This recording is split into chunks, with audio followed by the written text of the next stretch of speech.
Hello, so hopefully I'm live. What I've got, this might be a bit weird, I'm using this particular headset to record my voice, not that camera. But we're basically using, and I've got the tracking one on, which is good.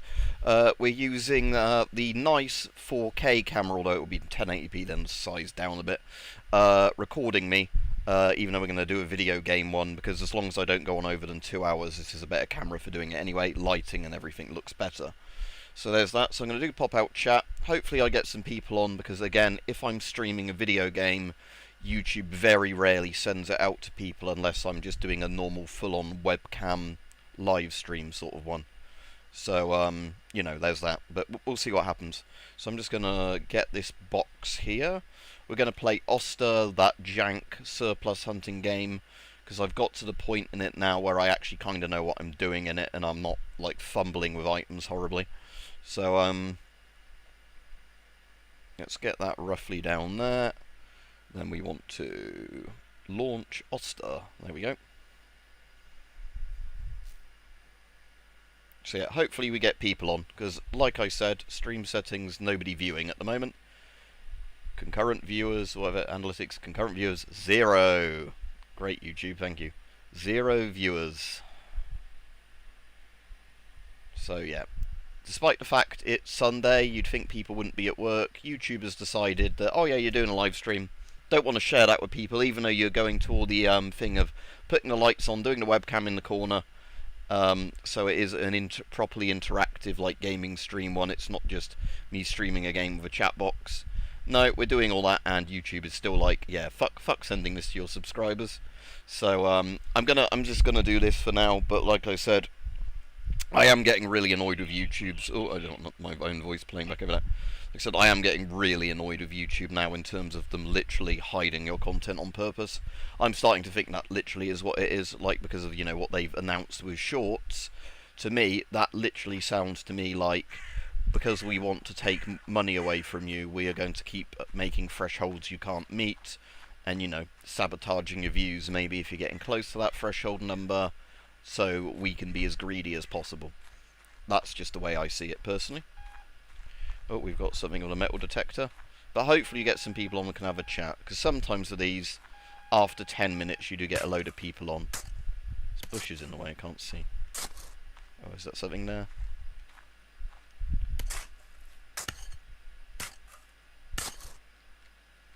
Oh, it's just a hammer. Great, that's not worth very much. In the bag you go. There's still something there. So don't forget to like the stream if you're watching, if anybody does come on, because like I said, these are very frustrating with YouTube not sharing them.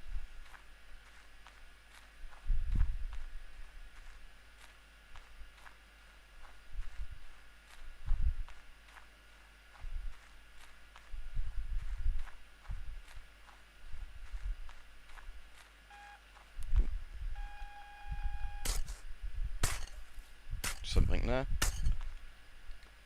So that. Oh, a sickle. Great. That's not a World War I weapon. I have to manually take that. So I bought a slightly better car in this game, because you start off with like a really shitty Lada or whatever it is, or a Volga or whichever Russian car it was. So now I've got the slightly better one, just because it's got the bigger boot. I want to get one of the proper like UAZ Jeep type things in it, you know, like 4x4s.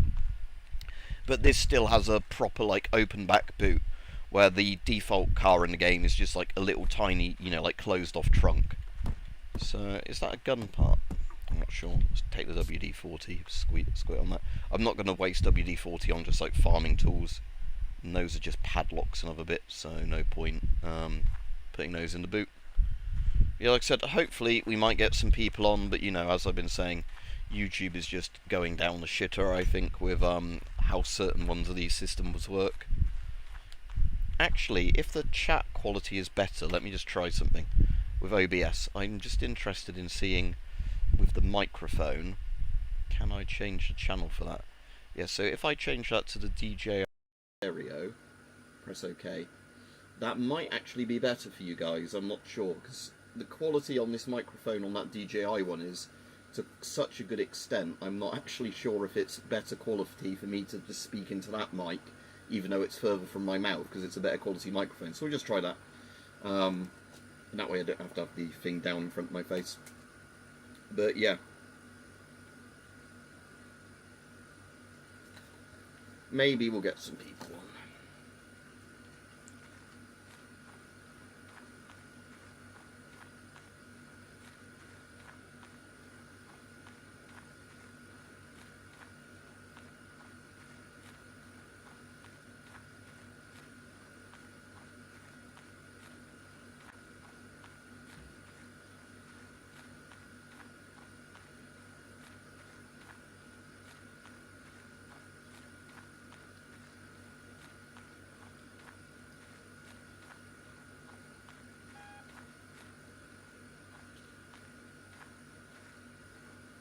Where was that audio bit just then?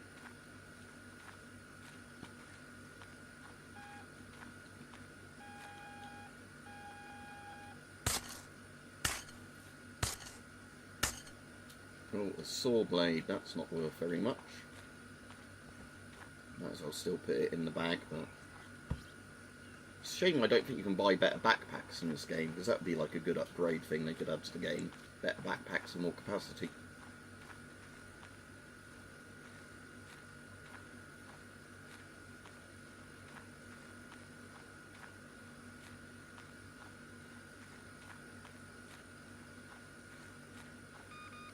Is that a tyre or something?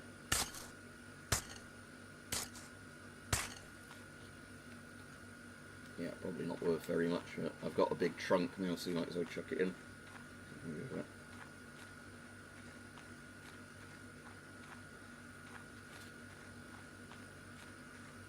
So we'll see if anyone comes on.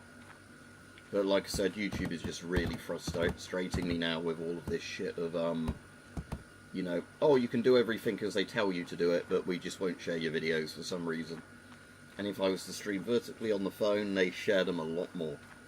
So that's just, again, proof that they're trying to push people onto a vertical format and then probably end up completely demonetizing them afterwards. Oh, a Toz barrel or something.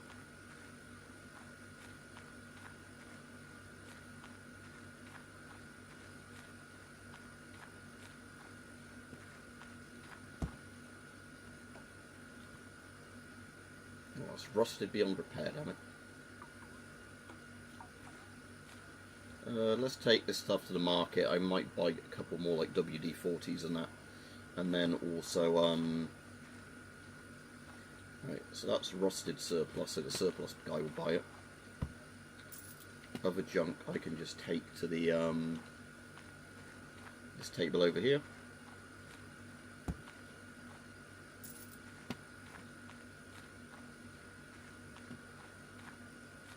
It's just my tools in there, isn't it? Saw blade.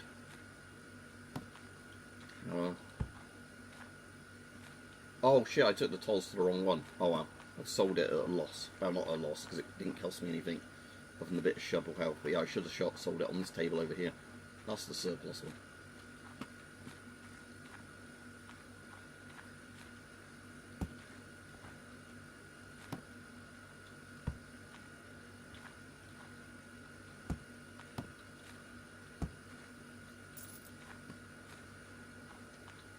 Right, off we go to the stores to buy some more repair stuff. Because annoyingly that breaks. I think I've got some spare shovels, haven't I? Yeah, like 3 spare shovels, so I don't need to buy any shovels.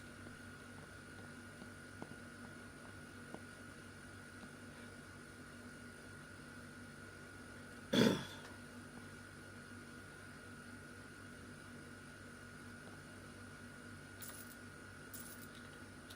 just going to buy the big ones because I think they work out the best value for money.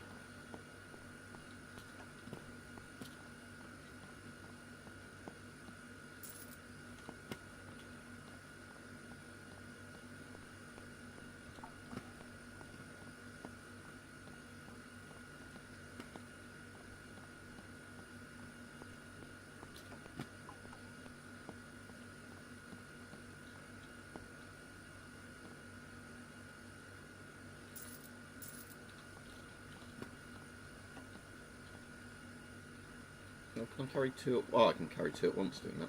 That's a better way of doing it.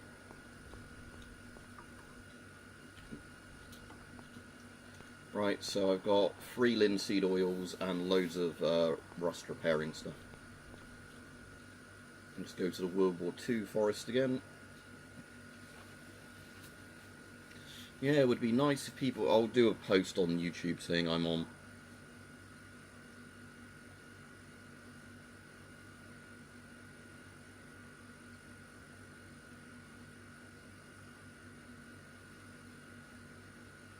Create post. But I'm live.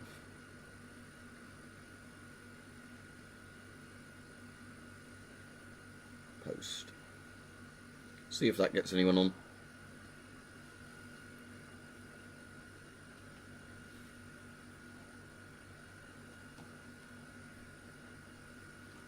Right, okay.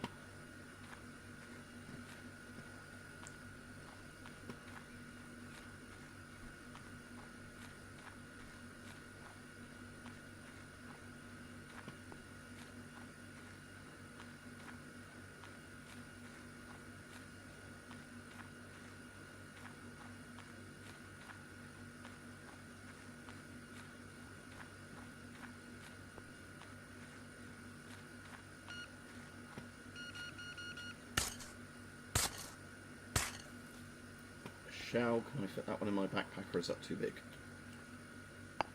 No, it's too big, annoyingly. Back to the car we go.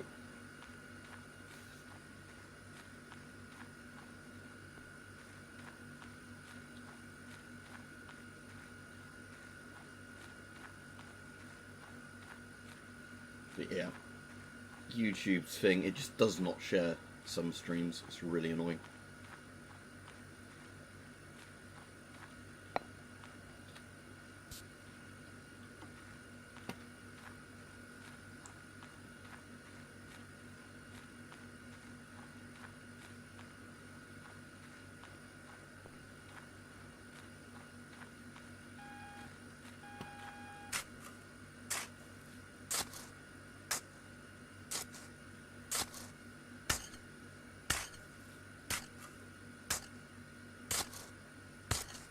Magazine for something.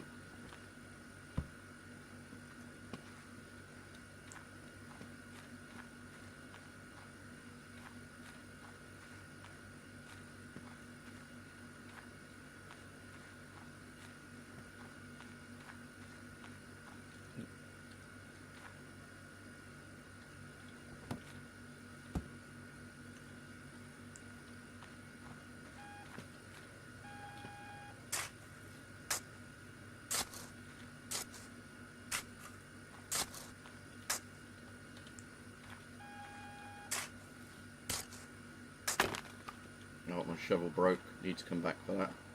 To mark where this was, I'm just going to leave that metal detector there. Thankfully, I don't think the metal detectors break in this game. Just the shovels.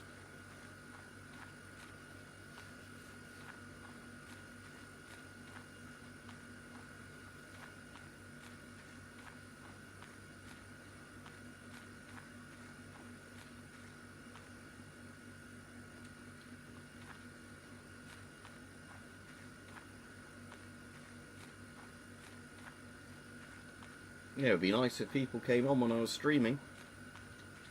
Thanks, YouTube. Apparently I've got 4 likes on this, but I've not got any comments. That's weird.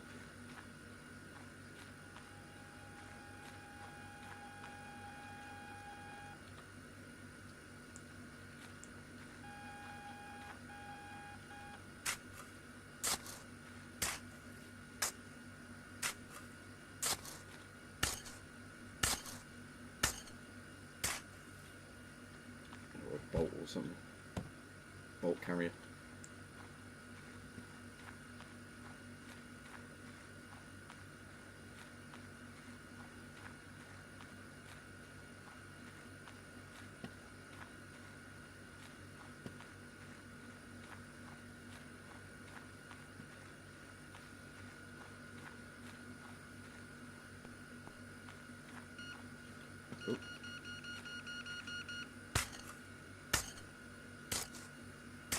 Hello.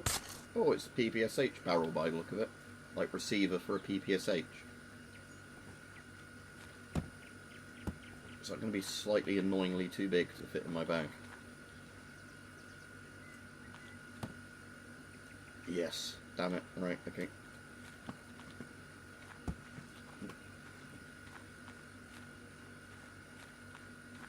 So yeah, this is Oster again. People ask me to get something wrong with the stream chat. Yes, Hexaferno. Yeah, well, like I said, it's because YouTube's doing the thing where it's just either not sharing the stream with people or just deleting comments for no reason. Those have shown up, so hello.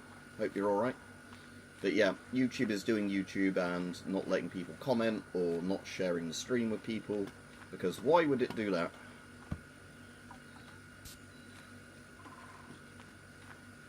Alright, so yeah, this is the one I said to you about the other day.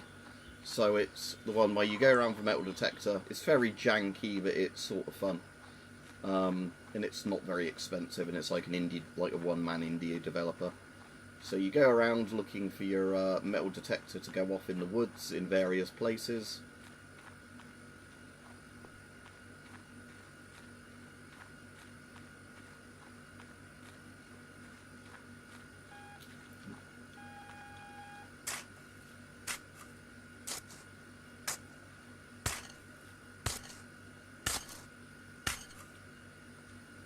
Gosh, mortar or something. I've got a slightly better one. The one you start with is really low sensitivity, so you have to be almost right above something for it to go off. I don't know if there's any better ones than this one.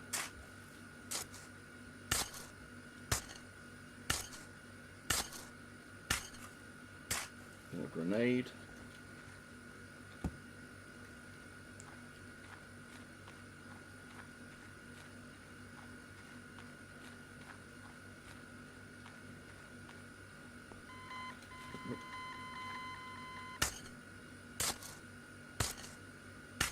Another bit of a shell. Oh, look, luckily that one fits in my bag, okay.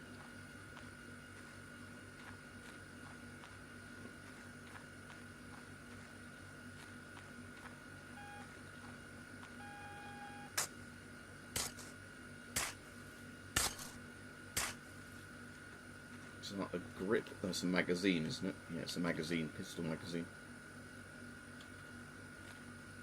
Yeah, I know, but if you find unexploded ordnance, it's a bit scary, isn't it? But yeah. Oh.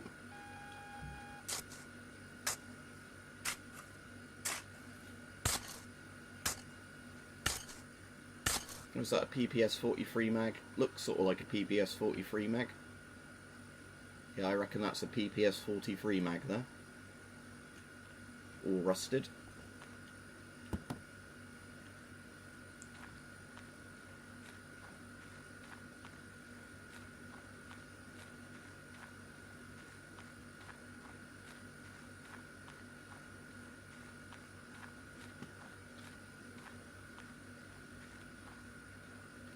So you're typing stuff YouTube doesn't like and it's shadow banning your comments is what's going on with that, Hex, because you're mentioning something YouTube doesn't like and it's blocking them.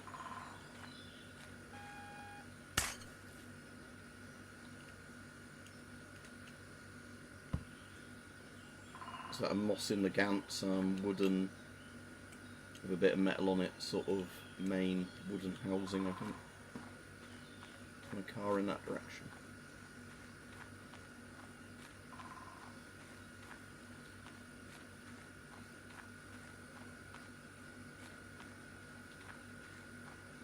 But yeah, YouTube, like I was saying in the video the other day, has gotten worse and worse, where people on live streams can barely type stuff now.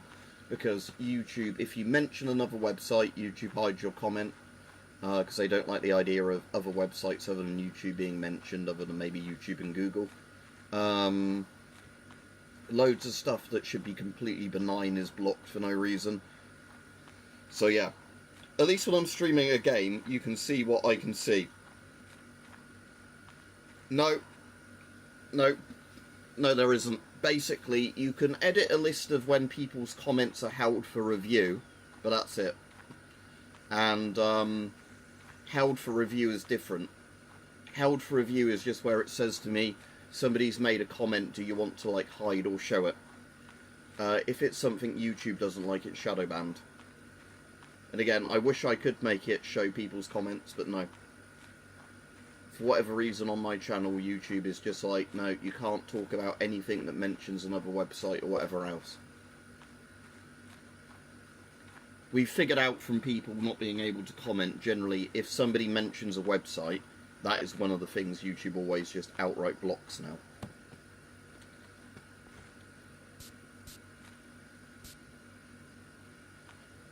Those two rusted beyond repair.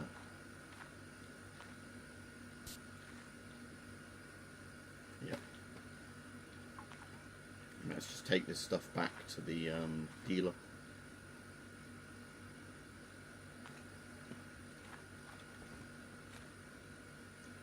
Well, if you watch these streams, you know what games I play. Stuff like this. I don't play any, like, modern online shit.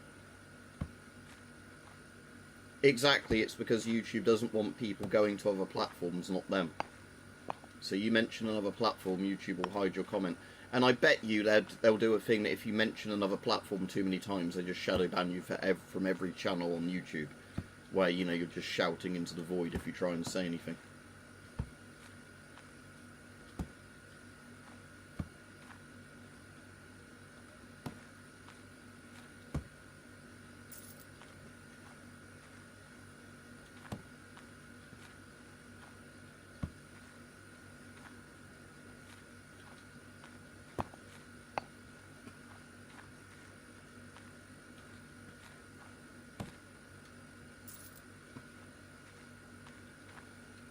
I'll go to bed in the game and reset the fields. There might be some online games I'd still like, but I only really like the co-op ones that you just play for fun. I can't play competitive games anymore, so I just don't have the time and patience to get good at them. Especially because lots of them now have really bad anti-cheats as well, so there's cheaters on, the devs do nothing about it.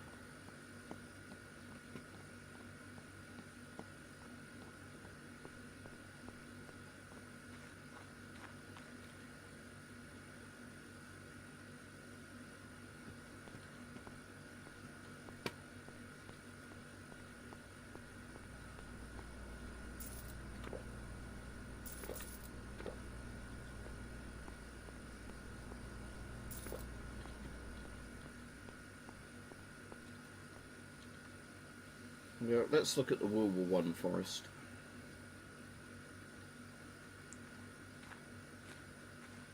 Yeah, either sweat so you never get good at the game because you're always playing against people who are better than the game at you. So it's not like you get a learning curve, it's just like you're hitting a brick wall.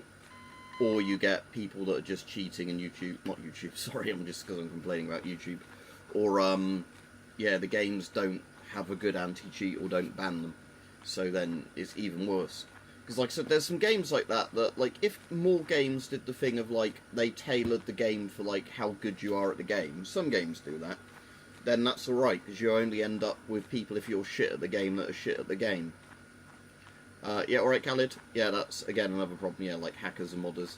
But yeah, like I said, that's the other problem, is that, yeah, sometimes you'll be in a game, everybody is put on the same servers, so good luck learning the game and getting good at it if you're playing against somebody on the same server with 1,000 hours, really good map knowledge, really good, like, twitchy shooting reflexes. You're never going to learn the game and get good at it because you'll just get sniped across the map before you know what you're doing. And that's just not fun.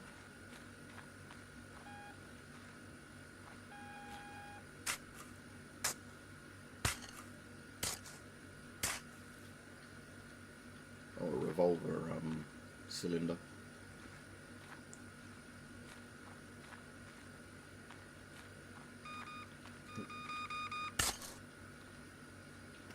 Too big to not put in my car. Sorry, in my backpack.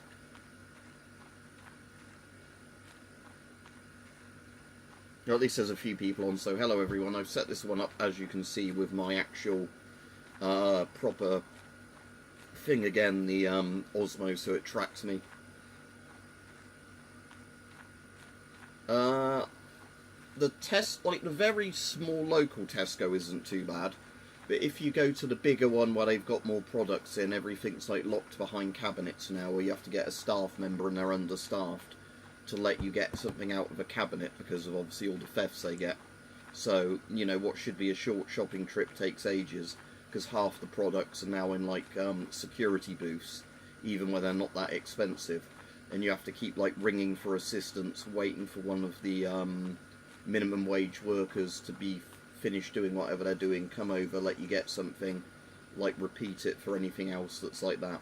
And then there won't be enough checkouts open because they want you to use the self-serve checkouts. Then you'll get ID'd and have to wait ages for somebody to ID you, or it will say the weight in the shopping bag is wrong or whatever.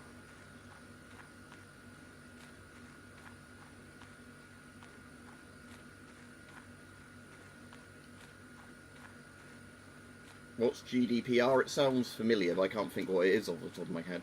What, gross domestic product or what?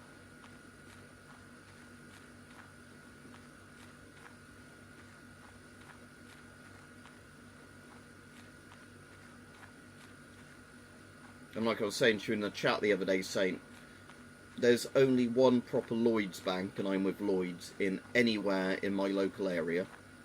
And when I say local, it's not even local, I just mean in terms of, you know, like 20, 30 miles squared. So if you need to do a proper banking thing, you're shit out of luck, especially if some of them aren't on proper public transport either. You know, you can do some stuff at the post office, but not everything.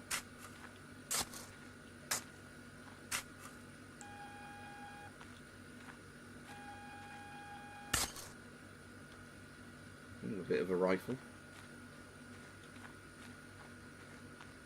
Oh, General Data Protection Act, yeah.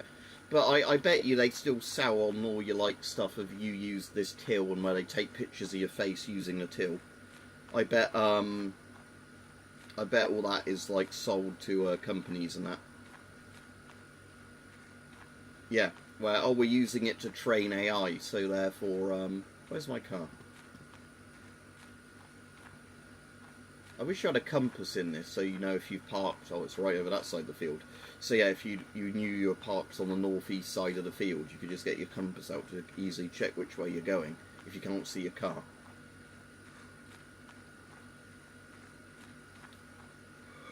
Ugh.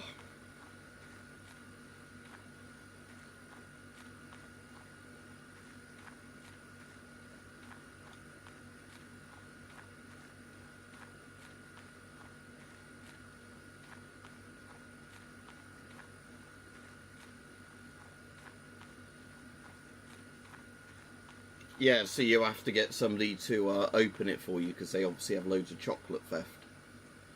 Right, okay, that's that one.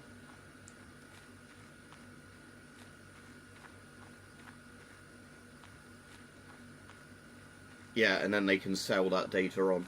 Exactly.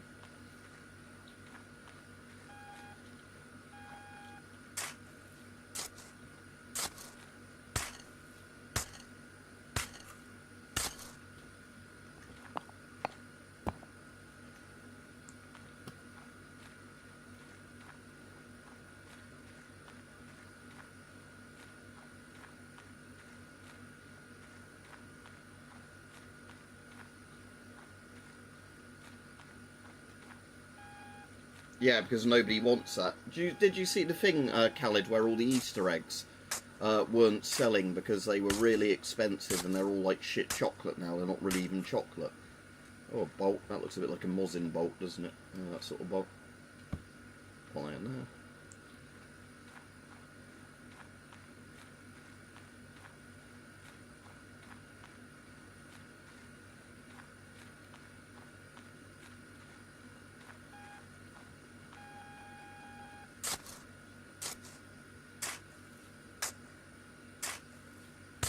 Yeah, everything enshittified. You have to pay more for something that's worse quality. A stock of some sort. It's more like a hunting shotgun stock, that one. Yeah, because they're like, oh, that might offend people. So they're not really even Easter eggs anymore. They're just not even proper chocolate eggs. Oh, two things here. Bit of a is that a magazine for something? Yeah, a rusted out magazine for a rifle. and another sort of shell. Okay, cool. Finding a bit of stuff in this forest. Yeah, we didn't know how good we had it, did we? And again, in like early 2000s to 2010 on YouTube, as long as you made stuff people wanted to watch, they could find it. YouTube didn't hide it behind, oh, this is the stuff we want you to watch instead. Oh, a rusted out helmet, look. It's a rusted out Stahlhelm. Mein Gott.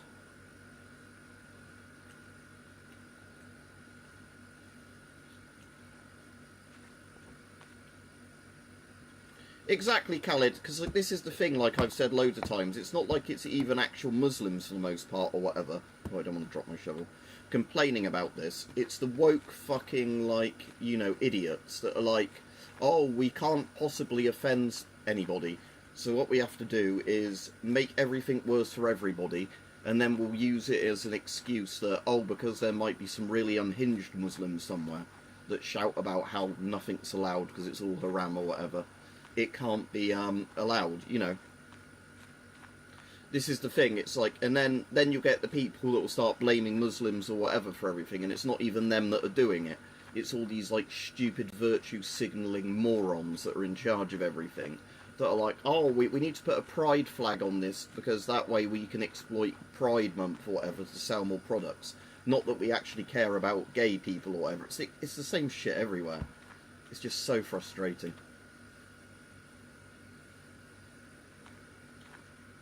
Right, I reckon that helmet's probably too fucked to restore, but let's try it, yeah.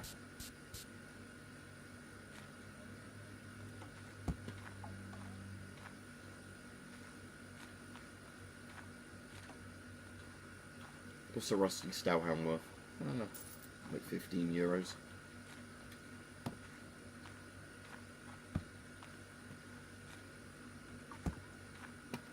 Oh, this actually has got a bolt on it. So this is missing a magazine. Looks like a Mosin, but it's missing a magazine, but otherwise it's in fairly good nick.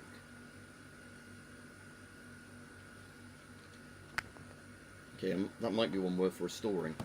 Is this a Mosin's magazine or a Mauser's magazine? Is it repairable?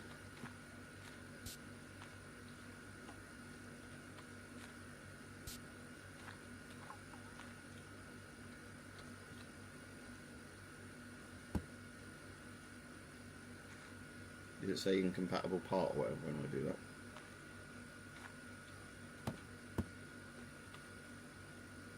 Incompatible. Okay, yeah, so I might keep the rifle to try and fully assemble, but otherwise, yeah, so I'm going to keep that rifle to see if I can get the magazine and whatever to restore that to sell at a lot more money, or do it for one of the objectives. So we're going to keep this for now, but all the other little bits of crap, again, I'm not going to even waste like oil on those.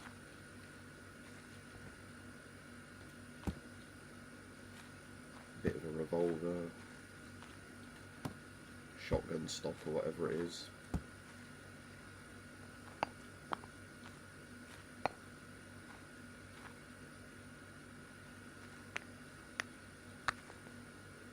Again, like a Mosin's bolt or whatever on its own.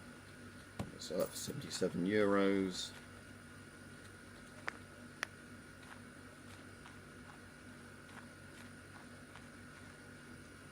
WD-40, yeah, except for it's not called that in this, it's just for avoid copyright. Alright, Blaze Materia, yeah, not got loads. What I'm doing in this game is I'm restoring stuff that's easily restorable. Otherwise, just to make the most money, I'm just selling bits off. But to unlock the French map, I need a World War I Mosin or Mauser to borrow for a temporary exhibit. So yeah, let's try and restore that World War I Mauser we've started finding bits of. Guess what shit. I'm tempted now, I've got a bigger vehicle to buy. That's 86. Let's buy that. Chuck it in the back of my thing. And that way, this will be good for... actually, tell you what I can do with this. Let's flip that up to start with. I'm going to get the little shit bits out of here as well. The little WD-40s I just got cheap. Put them in there. Is that long enough to fit in here? Or is that going to be slightly too big for this bloody chest?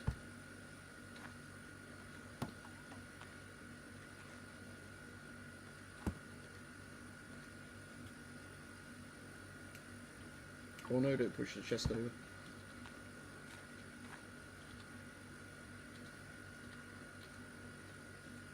Pick the crate up first. Close crate. Pick crate up. Actually, we'll not bother putting that in there, but we'll put all my oil and bits in here just so it takes up less room in the car. Boot. Yeah, Khaled, again, it's that funny thing of governments are allowed the stuff for, like, horrible wars. Regular civilians can't buy the stuff for just enjoying them at a range. Oh yeah, I found that thing a while ago, didn't I? Whatever that was. Is that a bit of a gun thing? Oh, thank you very much, Osmium. Don't forget now, you can post, just do a thing under a YouTube post of a Q&A thing. If you want to ask one for a monthly, like, members-only Q&A, and you can ask questions on there. So like I said, I'm doing the same thing with people on Patreon, but it's, like I said, now and again I have to remind people I'm doing it.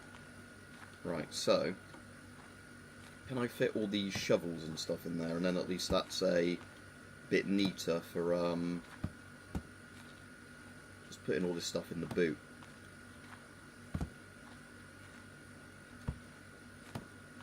What's that? Oh yeah, just a big shovel. Right, I bet that's not going to close the lid properly. No. Okay, never mind. Is that going to... No. I know I should have put the shovels in first. If I do that enough times, will it push it all down? Alright, cheers, Khaled, yeah. Thank you for that.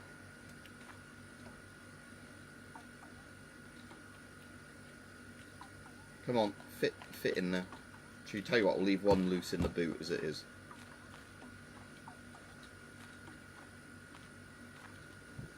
Okay, now that's fit. Can we get that other shovel inside?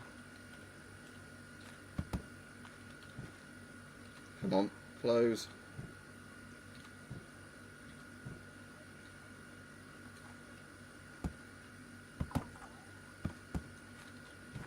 There we go.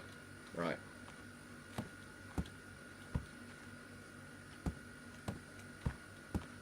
Jank, jank, jank. I like this game, but it is very janky. Right, so that's that there. Oh yeah, there was like a random sickle or something, wasn't it? I can just sell to the random scrap pit thing. Okay, if I like dystopian movies, so please do suggest them.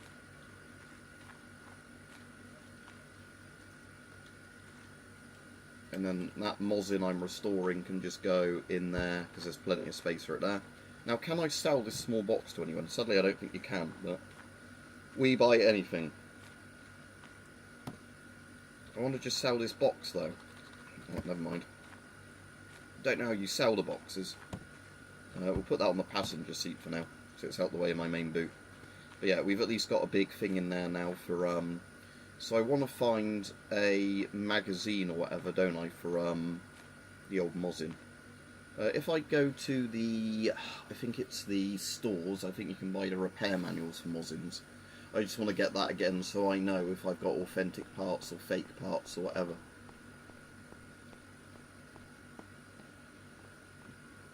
Catlin helmets, Soviet helmets, Mosin Nagant, $14.99 isn't too bad in game prices once you start getting good. Okay, so what I want to do with this is... yeah, they're very much into airsoft, but aren't normal guns very hard to get. So it's authentic, it's just missing the magazine. Right, that's good, so that shouldn't be too hard if we can find a World War I Mosin magazine to sort that out.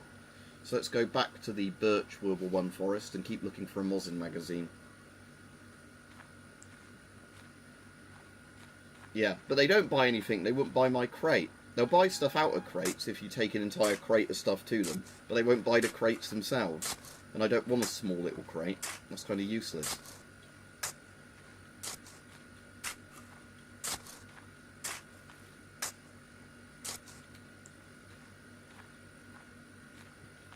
Where was that going off? How about here? Okay, yeah.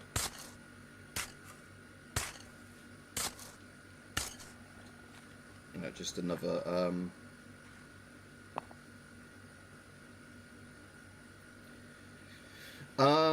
the DP5V's SR90 check source is hidden in the wand, so it's very unlikely to get stopped by customs. I've bought loads of Geiger counters with check sources through customs, some of which are much more obvious than the DP5V, so you're probably alright.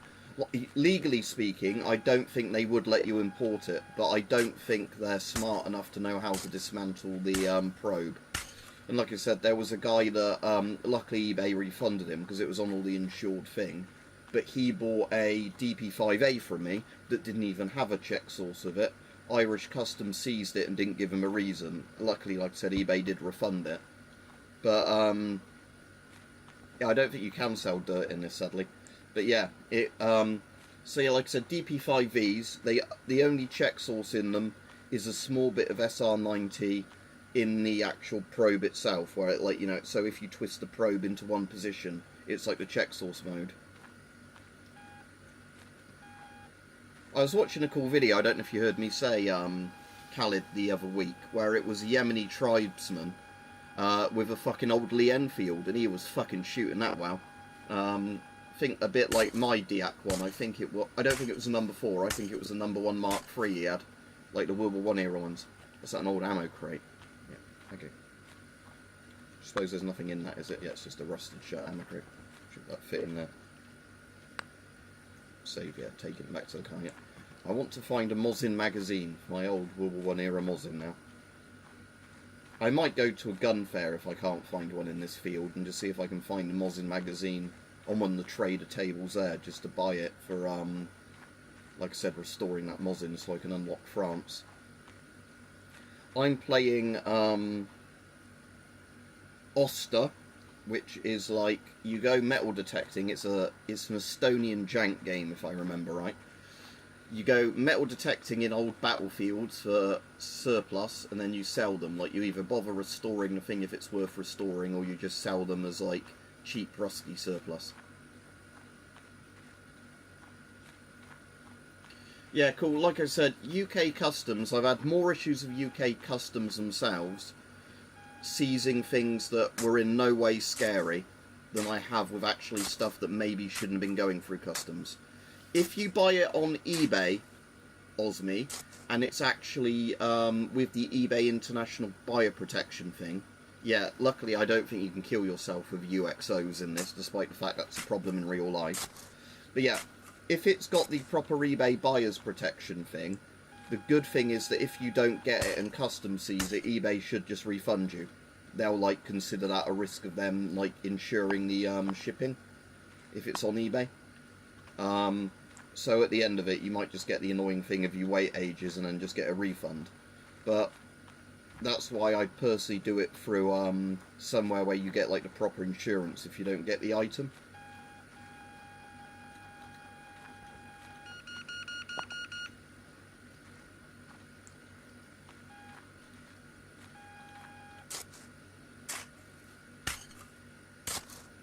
Oh, a grenade.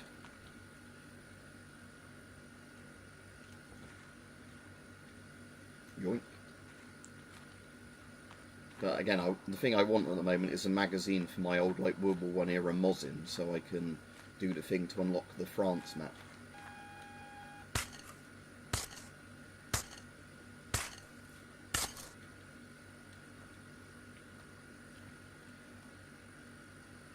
What's that then? Can't see a bolt on that, so yeah, the bolt isn't in it, but that's obviously an old World War I rifle's barrel. Boing. There's nothing in it, look. At least they've modelled the fact you can see through it. Right, where was my car? There it is. Right, so I'll put that in the boot.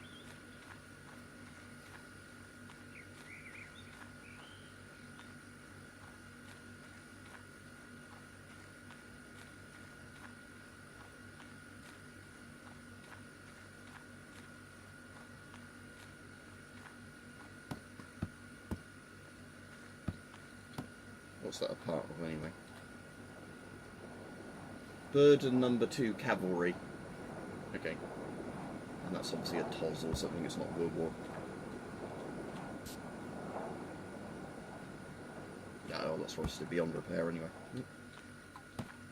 Alright, Rajiv.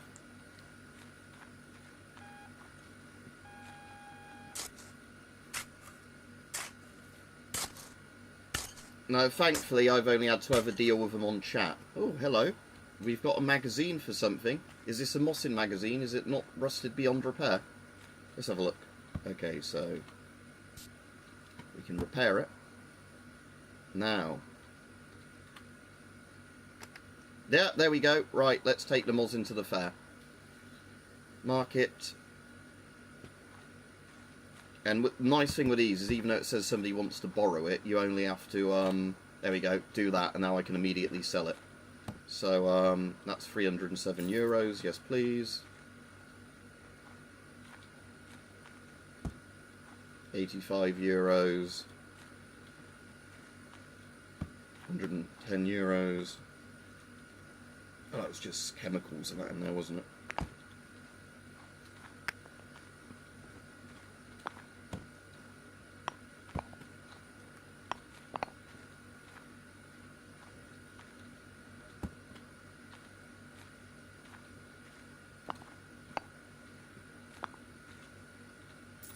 Right, nice. So we've unlocked France now. Computer mouse. Okay, that's a bit of a weird thing somebody wants to buy. Sometimes as well you have like auctions going on in these. Yeah, so that's like bid on one of these. There's not an obvious computer mouse in there, is there? But let's see what's in here. So we'll just keep doing a bid on here till we win it, because I've got plenty of money. Normally, as long as they don't go into the like 300, 400 euro mark, you normally can make a profit on these.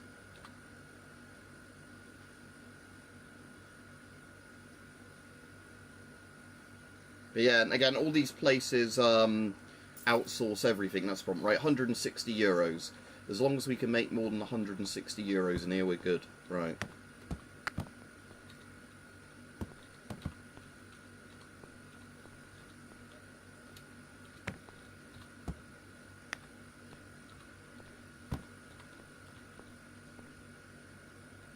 What's that? Oh, it's like a medal ribbon, isn't it?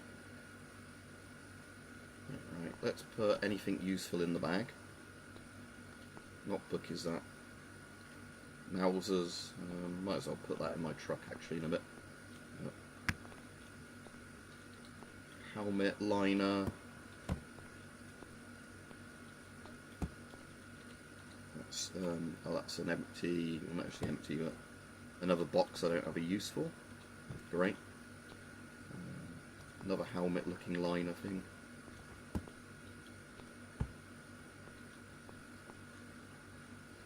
Magazine.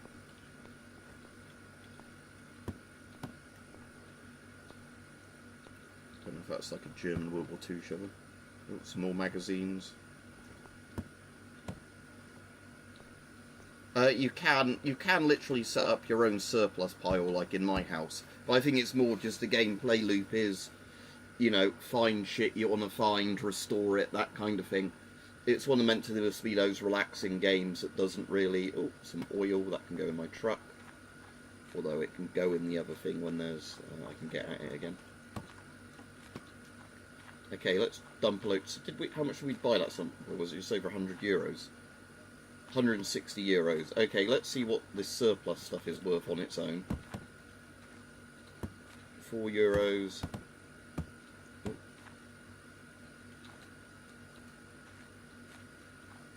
16 euros, 28, now what's the thing I'm going to keep, 34, 38, 75 euros, so we've made about half of what we need to make. Now's the thing I'm putting in my car. Okay, mirror of some sort, oh, rusty barrel, oh, and some, there's a bolt as well, isn't there? 22 euros. So we're at 75, so we've made almost half of what we need to make. Is that a guns bipod? If so, the military guy buys it. Yeah. Oh, we've nearly made enough now.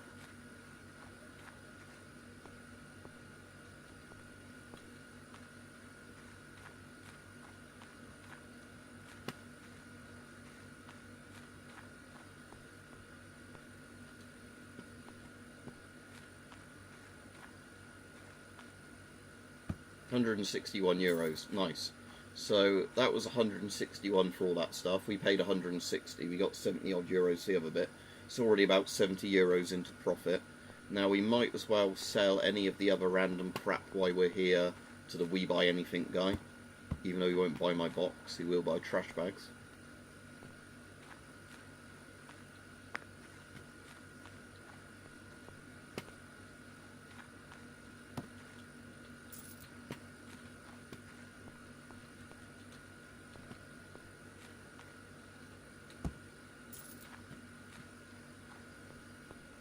Again, he won't buy the ammo box thing, but I'm hoping if I just leave things I don't want, like here, and then start a new day, I'm hoping that that shit just despawns the stuff I don't want, because like I said, otherwise it's just cluttering up stuff. Oh, actually with that. So none of the other stuff is like surplus, is it? It's just like random crap.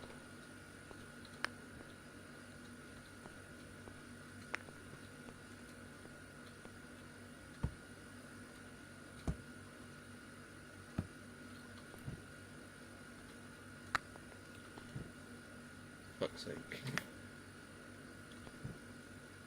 Right, hammer can't go in there.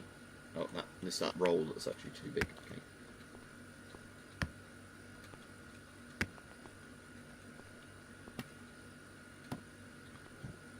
Oh my god.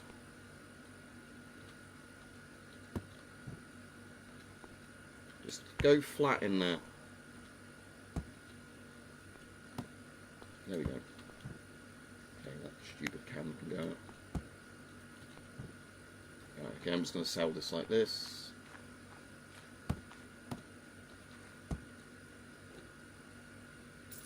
Don't want the box back because it's annoying.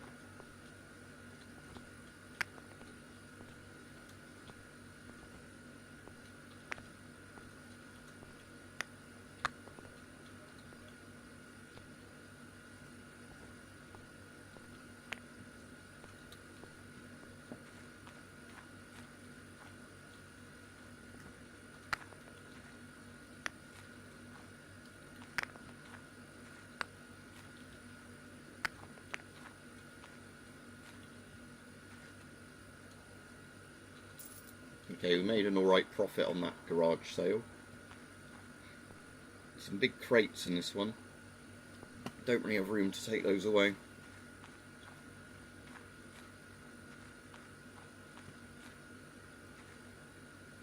Where did I put that other box I didn't want? Oh, on that seat, didn't I? Let's just try chucking us out the vehicle. I'm just leaving.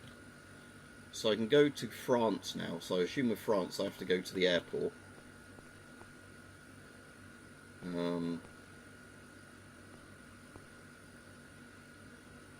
Do I want to bother placing the luggage? No, let's just do it without the luggage.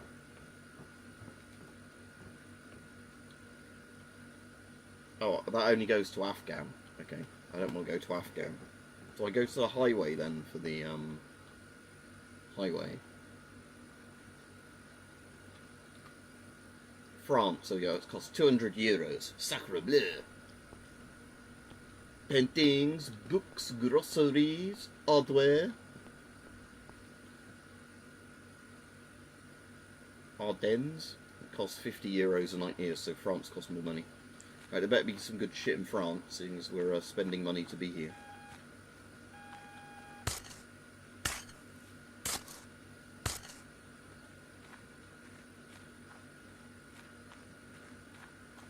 Oh, just a magazine, isn't it? Don't need to take that to the car.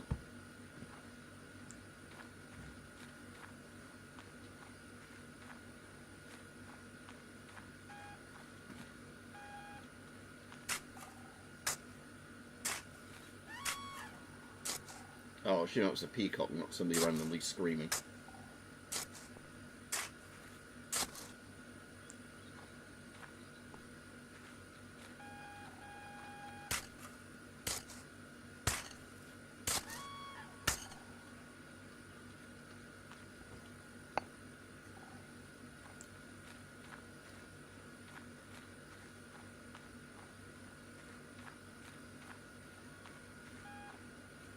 Oh, a dinner plate.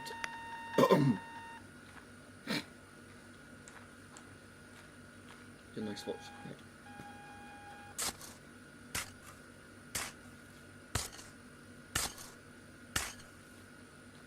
The old rifle stock.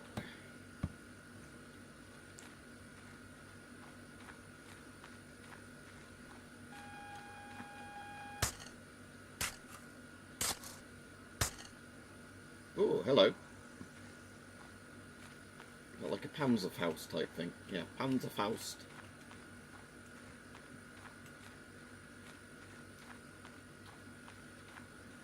I wonder how many laws I'd be breaking just putting old rusty Panzerfaust in my car. But oh well.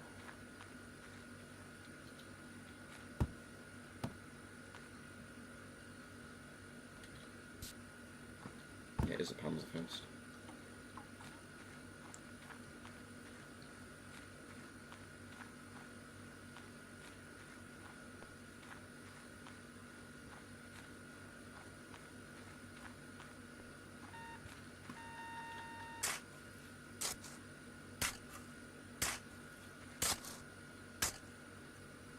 More unexploded ordnance. Very nice.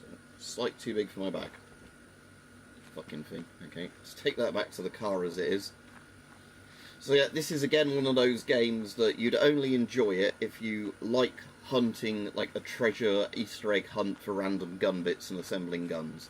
Again, this is the sort of games I like though while listening to podcasts, just because I find them quite easy and relaxing to play while listening to podcasts.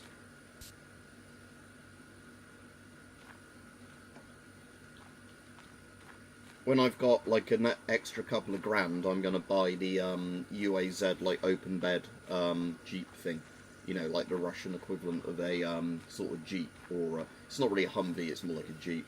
But just that way I've got a massive open back thing, I can just throw stuff in and out. Oh, a trench!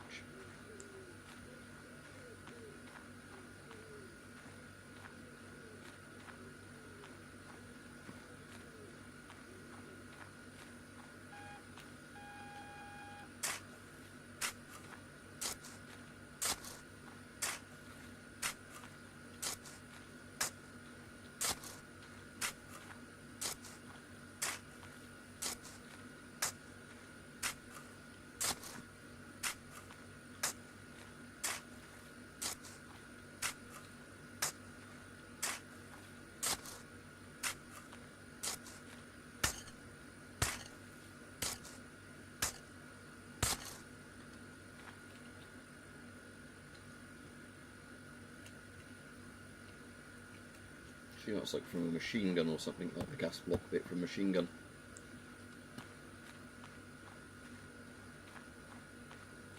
Yeah, sometimes you can just see stuff like this where you don't even need to... oh, a gas mask canister, look. I think or it's got holes in it and that means it's rusted beyond repair. But yeah, look, a gas mask tin. Cool.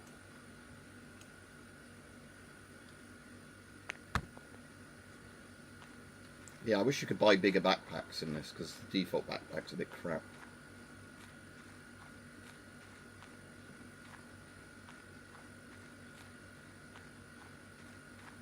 Oh, is it something over there or just a route?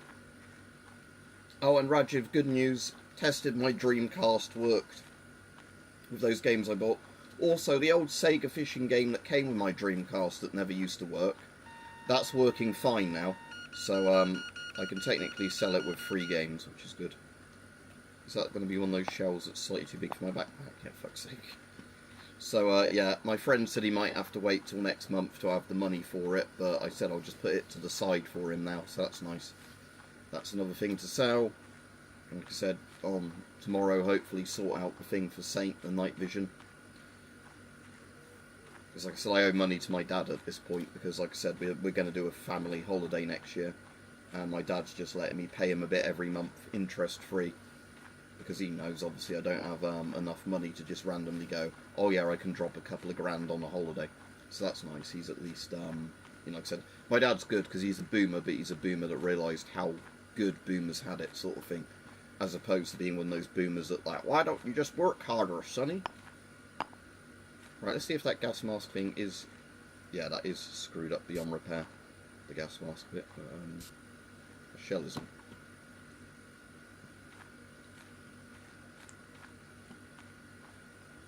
So funny enough, Estonia, where this game's from, is one of the places I'm going to.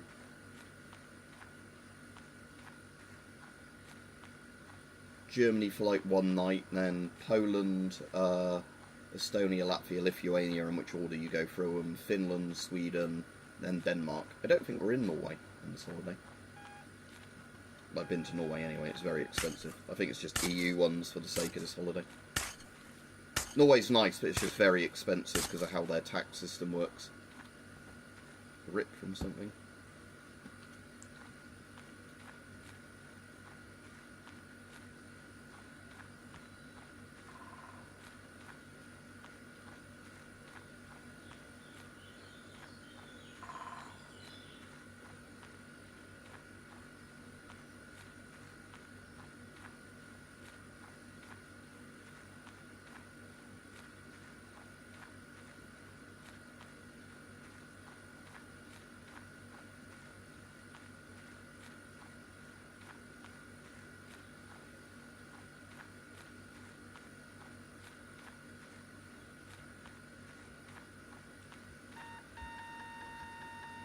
Oh, another big shell I can't fit in my thing. What's that, a gun barrel? Yeah, I suppose I keep forgetting that you can at least equip something and then carry something at the same time, so you can then get, you know, move two big items at once. Right, I'll take these to the car, then we'll take them to the Militaria fair that's in France, or whatever, the Militaria market, and hawk them off. And then I'll see what it says the next thing I have to do is to unlock the next location in the game. Where's my car? There it is. Like I said, a compass would be handy in this game for actually knowing where you're wandering around in the woods. Again, it's just like a big open square, but the problem is obviously if you don't know what orientation you're going and where the car's parked. I wish you could drive the cars right into the middle of the forest, it'd be easier, but sadly you can't. You can't really drive the car, it's just like a fast travel method, the car in this.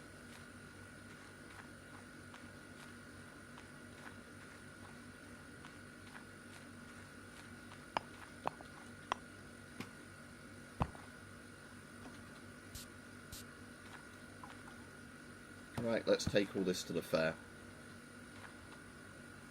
So, market I assume we want to go to. Oh, some of these paintings all fell over. Right, so what stores are where? We buy anything. We buy Militaria. Okay, so rusty gas mask can, 20 euros, not bad. Random magazines. Dinner plate I'll sell to the other store. Oh, actually, is that... Oh, look! Hang on. Oh! Does this count as Militaria? So, 111 euros. Yeah, that's a 50 euro plate. Okay. Nice. I sold them the plate with the nice swastika on the back. It's a very good plate. The master race plate. I have a Panzerfaust. 56 euros for that. I assume in France you probably find stuff that's worth more. Hence why, you know, it's worth going on a trip to France in the game.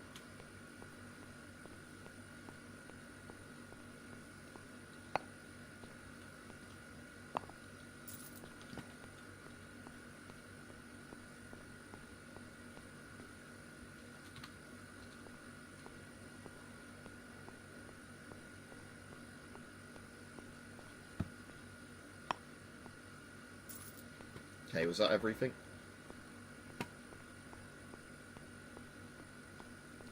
Yeah. Right, so is there a poster board in this place or not? Maybe that's only in Estonia you get poster boards.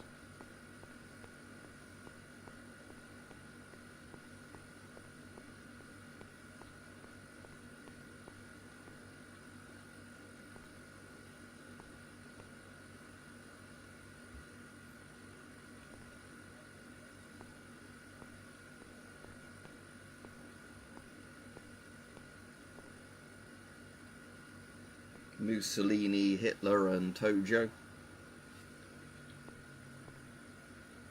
So why is one poster twice the price of the other one? I'll buy the half price one, why not? How much does the Militaria guy offer for this? Just out of interest. 80. Okay, so I can literally flip that like that, okay. But you'd lose money if you bought that one.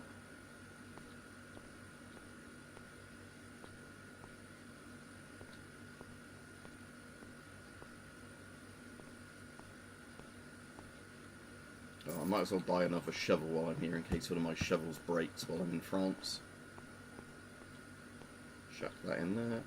I didn't want to equip it, so yeah, that's fine.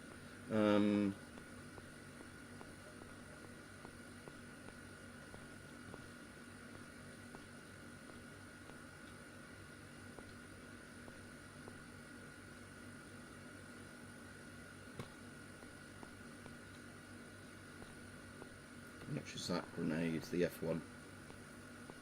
Sorry, not F1 grenade. Mark II pineapple. Right, that's $50. Let's just see if I buy that, what I can get for it. World War II Mark II pineapple.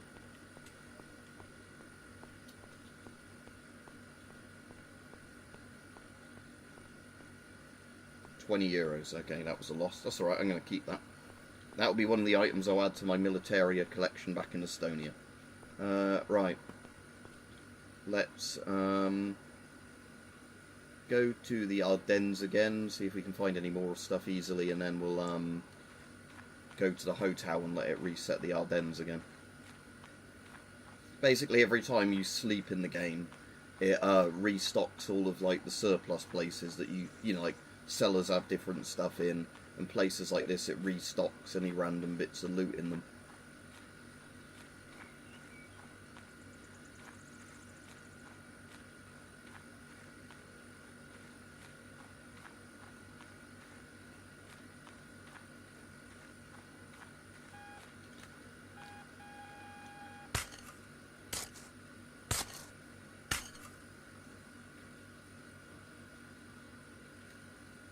A bit of a rifle.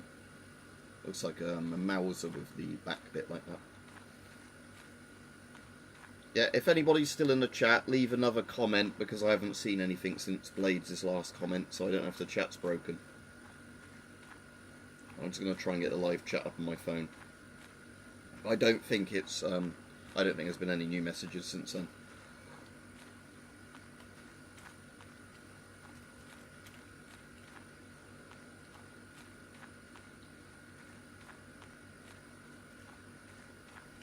I keep forgetting I can do that to grab 2 bits at once.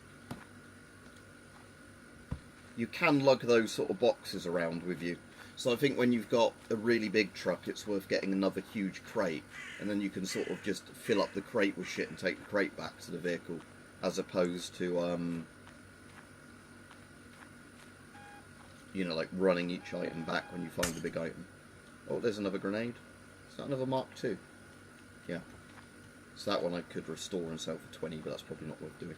Probably just sell it as its rusted sort of version.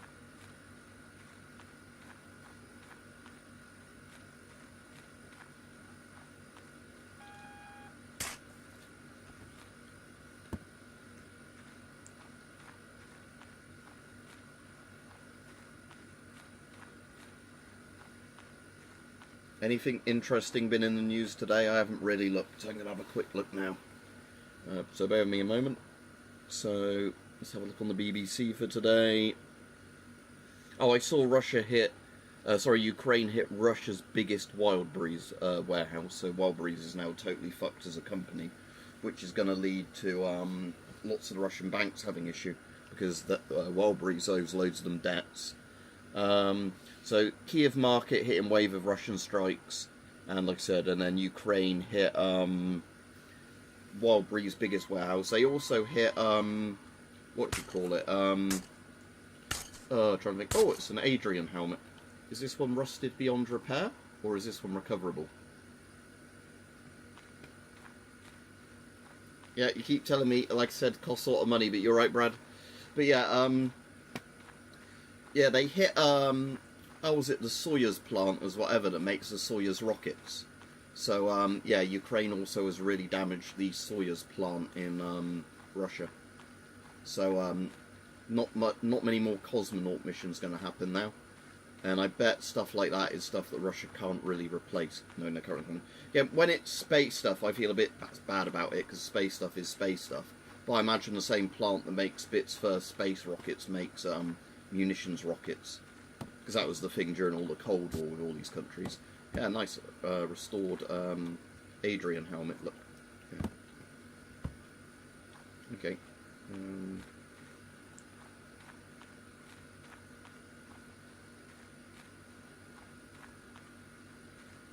See if we can find anything else quickly, then we'll go to the hotel.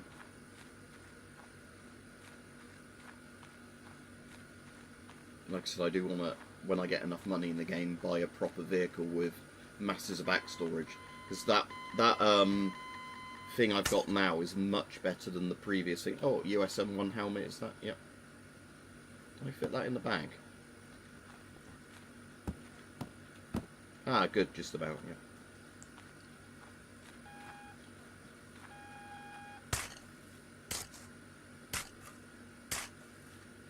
Another bit of unexploded ordnance. I'm sure that will be completely safe in my rucksack.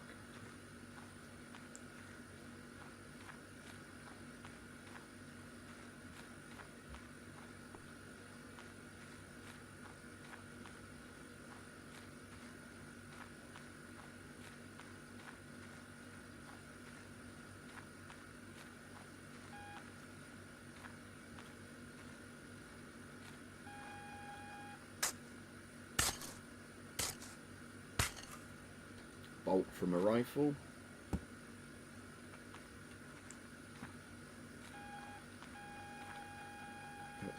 Magazine.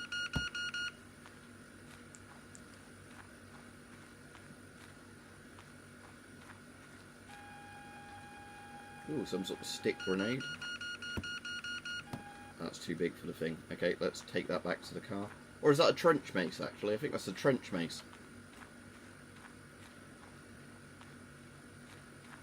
Yeah, I think that's a trench mace. That's cool.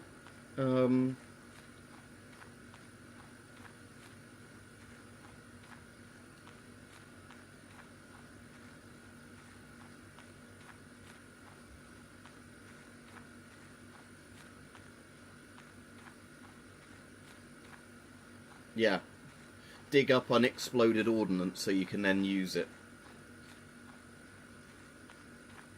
If there were places near me I could do metal detecting properly, I'd definitely want to get a metal detector, but sadly near me there's not really anywhere where it would actually be useful to do it. Right, and let's restore any of these. That was rusted beyond repair anyway.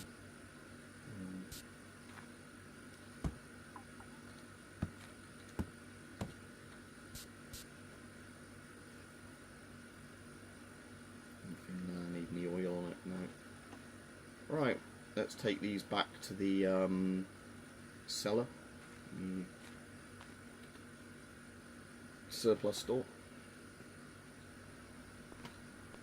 So the only thing I'm not selling is, oh no, I am selling that, I don't want that. Right, the grenade is, oh no, not, these aren't the stores I want, are they? These like stores. I want the market.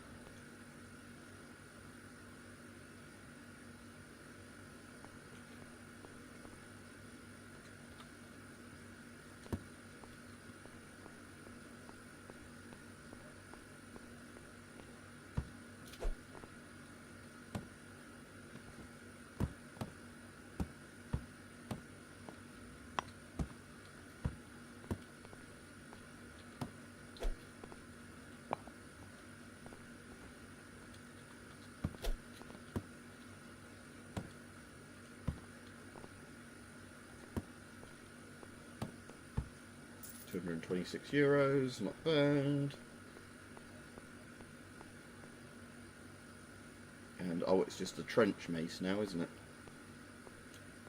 Yeah. Beat somebody up with a mace, trench mace. €32, that's not great, but oh well.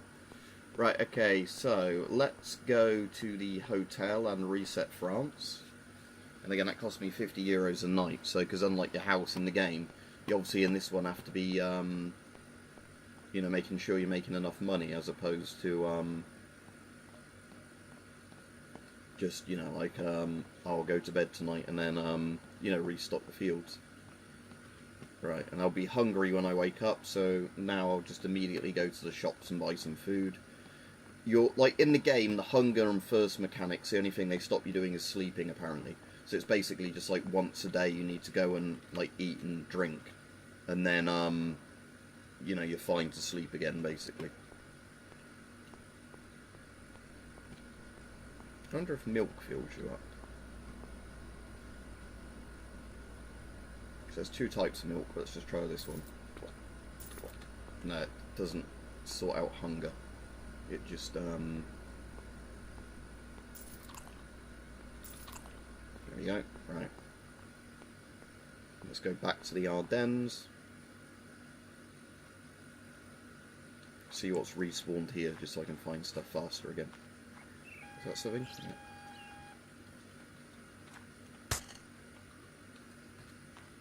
Yeah. Oh, hello. Is that a bit of an SMG?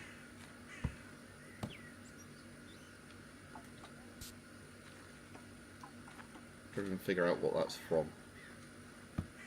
Could be World War One or World War Two if it's the Ardennes. So it's... oh, it's a Sten. Or Sterling, but Sterlings weren't used in... oh, is it meant to be an MP18 maybe? It looks a bit like a Lancaster, probably an MP18, isn't it? Yeah, I'd assume that's an MP18. Or one of the similar ones to the MP18. Okay.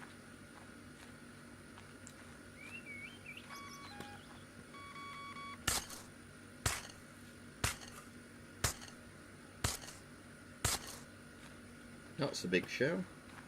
For you.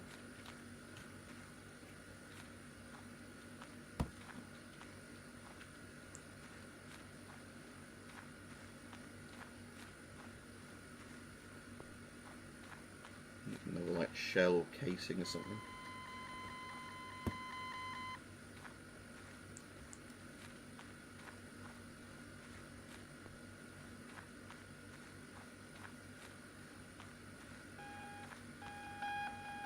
Oh, you can place marking posts. I didn't realise that. Okay, so that means that when you found somewhere, you don't have to keep detecting it every time. I didn't get it right on the spot, but okay. It's a bit of a Baron again. That's going to be annoyingly too big, isn't it? That one to put my backpack. Again, I want the bigger truck so I can just haul out the big storage box and just keep moving the storage box around with me.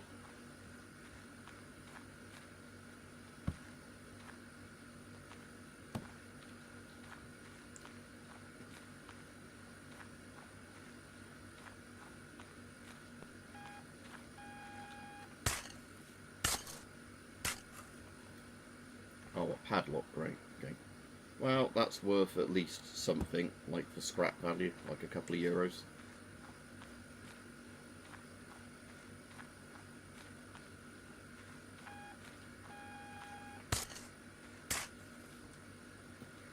Bit of a gun.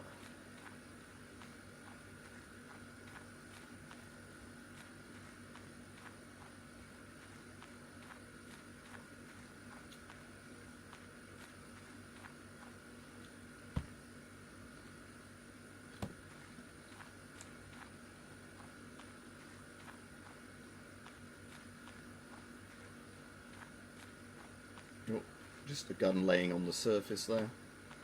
Is that K98 again? Yeah.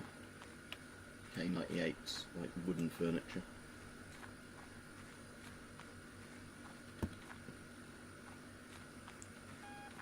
Oh.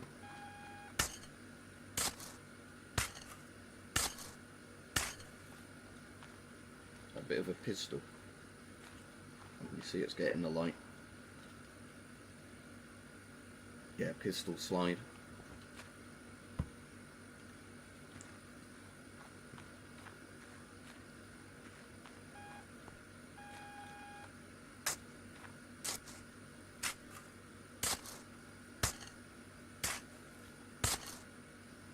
Another pistol slide.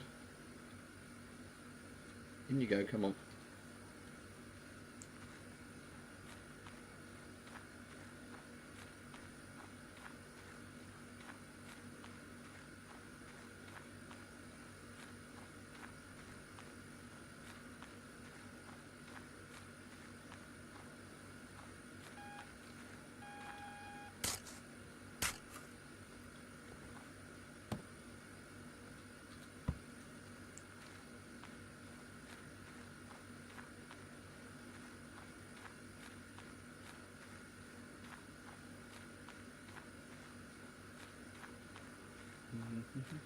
Yeah, this camera does work better for these sort of streams, even if YouTube doesn't share them much in the cheaper webcam, because at least it's better quality and follows me around. And like I said, it's got a good enough microphone in there. I can just use the microphone not on the headset or like a desk mic, I can use that. And people never complain about the quality on this one, so oops, looks like something's there. A barrel.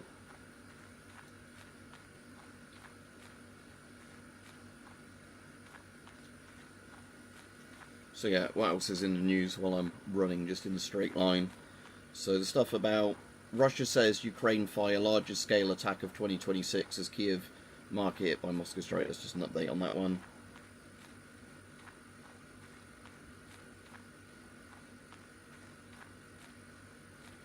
Reform proposes £50 billion welfare bill cut with changes for disability payments for millions.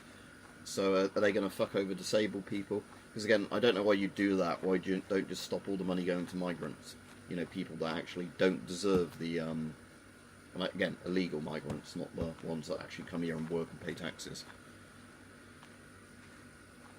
Oh, it says they're just going to outright scrap the disability payment system. Yeah, so fuck that.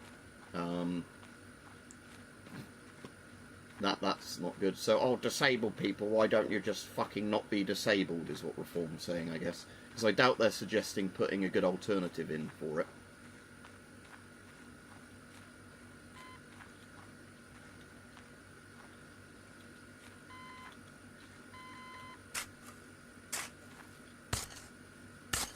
Now, I know the PIP system has lots of problems and it's kind of unfit for purpose, but I don't think they're suggesting, are they, fixing it by replacing it with something better that, you know, helps disabled people, but maybe is better at not having people scam it. I bet they're just saying, fuck paying disabled people money who can't work, they should just die. That's probably what their attitude is.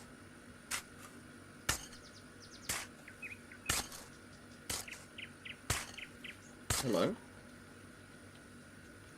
Oh, it's another, like, K98 or whatever. Let's take it back to the car.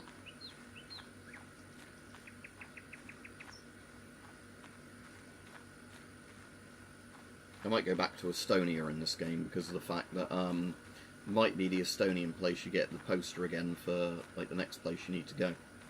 So while the Ardennes is definitely better for finding loot than some of the Estonian forests, it's like I said, my objective thing will probably be in the next place. Sorry, back in Estonia. Come on, in you go. Alright. Well, I might as well keep looking through this forest until my car boot's filled up before going.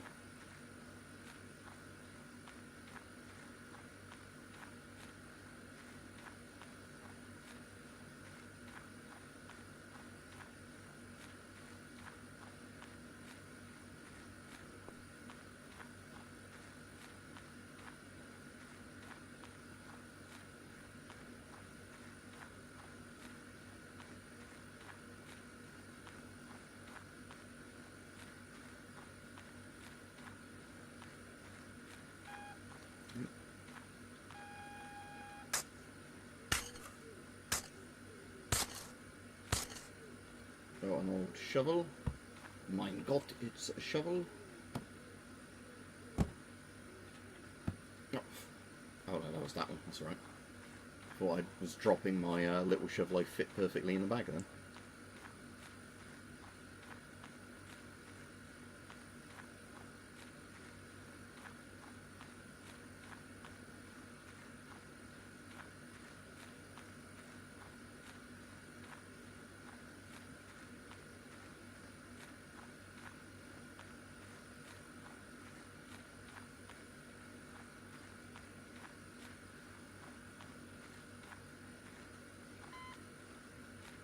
Yeah, right. Let's take this back with the other stuff we found and go back to Estonia in the game. Is my watch finished charging? Yeah, good. My watch is finished charging. I'll pop that back on in a minute.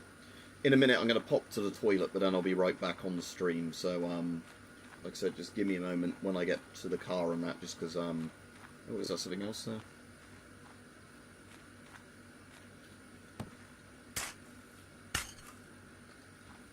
Yep.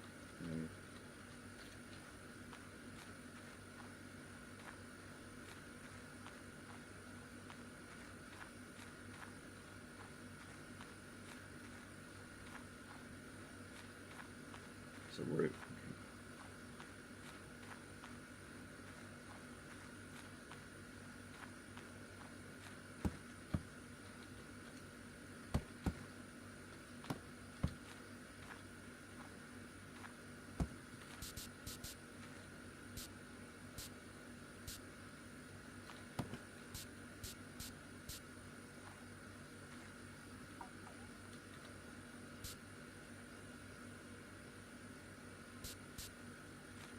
I'm out of that particular thing. Got more in there, but I can't get those out than in this. That's why I want the open top truck. Okay, so let's take all this back to Estonia.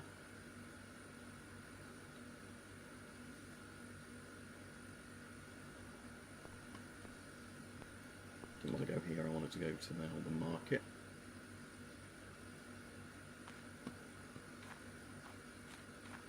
So, to get into the Balkans, looking to loan World War II self-loading rifles, M1 Grand SVT or Sturmgewehr. For one weapon, we will provide visa and license for metal detecting in the Balkans in return. So I want to get a Garanda SVT-40 or a Sturmgewehr, and I can get the SVT or Sturmgewehr, I think, in Estonia anyway. And then yeah, I can get to the Balkans. Start looking for Yugoslav stuff. There's the military one, isn't it?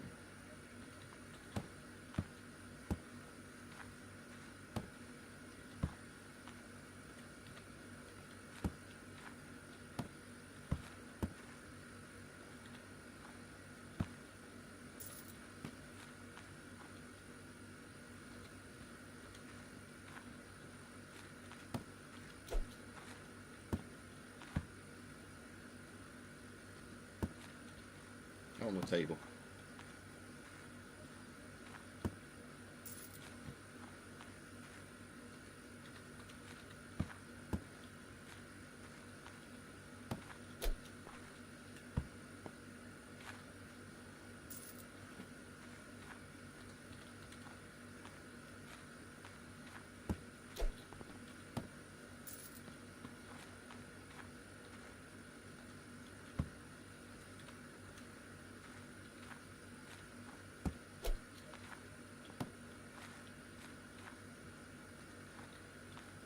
Keep that grenade, so stay in my car.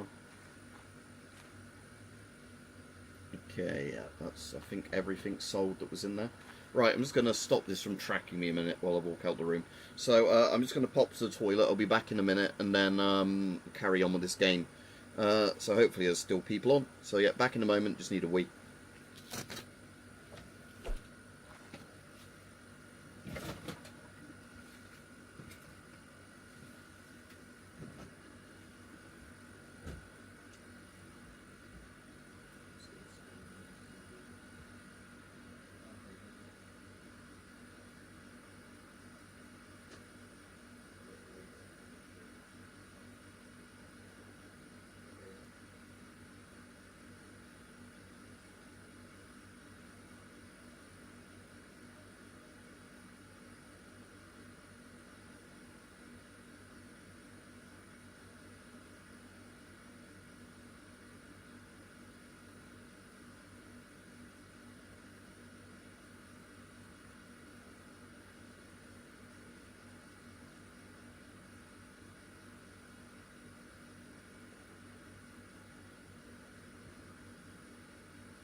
Yeah, right, back. There was some post for me as well while I was there, so I'm just going to quickly open that. So hello everyone. Right, so there's an Amazon one. Hopefully in the Amazon one, I've ordered a couple more like various tripods, just because I'm not going to do shorts now and I'm going to do proper videos, like I said. Just so I've got better options for different types of videos for filming there. So it's a bit of money to spend, but at least... So I've ordered another one of these, which this thing's currently mounted on, but just one of these sort of... Again, this one isn't going to be as good as the one I've got here, but it's just a spare one. Just to show people what this is for. It's... Probably need a knife to open that. I've got some scissors there. If I can reach them without knocking this camera over. Oh no, it's starting to tilt. It's starting to tip. It's starting to tip. There we go. Right, so this is just... It's a bit cheaper, but it's fine for what it is. It's just a... like the camera I've got on at the moment. Because again, when you use these, you normally have them deployed anyway, and then they're secure. Even if this one isn't as good as that one for like staying closed when you're not using it. It's so I've got for multiple ones of these cameras just these sort of screw-in things. So with these cameras you can obviously just put them on the tripod like that and have them on the various surfaces more steady, so that's good. So that's that one. Like I said, I've got a couple of various little tripods coming. So I've got proper camera tripods, but I've not got so I think this is going to be the other one of those. This type is the one that I'm more interested in, which is good for like when I'm streaming as well. Yeah, I've got one coming that's magnetic. This isn't the magnetic one, but this one, because again, barely any companies do the magnetic ones now. So I've got a Joby one coming that is magnetic, but this is one of the ones where, what these do, there you go, unboxing on a live stream, look. So what these do is, put that down there. There's different mounts in here. That's like a GoPro type one I won't need. That's one I assume, so you can mount a phone to it, which again I probably won't be using. I was going to put those loose in that for now. But yeah, how I want to use this is, see this here. And like I said, this is the non-magnetic one. I assume you can tighten that up so that bit doesn't swivel around. Yeah, there you go. Cool, so you can have it in various directions. But this one, for example, well, Saint, at least you're supporting me. Think of it that way. So yeah, if I unscrew the DJI one from this one a minute, and just put this flat like that, it won't really stand up, will it, on its own, so let me just put the face tracking back on this one a minute. Come on, face tracking. No, it doesn't want to face track me now. This is going to fall out. Right, sorry, I'm just going to have to put this like that for now, so bear with me a minute. Yeah, like I said, it's just but what's the annoying thing is, like I was saying, what they're planning on doing soon, and now we'll get this one. Look, is it? Yeah. Now we're going to mount it on this one, the taller one. Okay, I might have to actually physically screw the this round in circles, or can I just do it like this?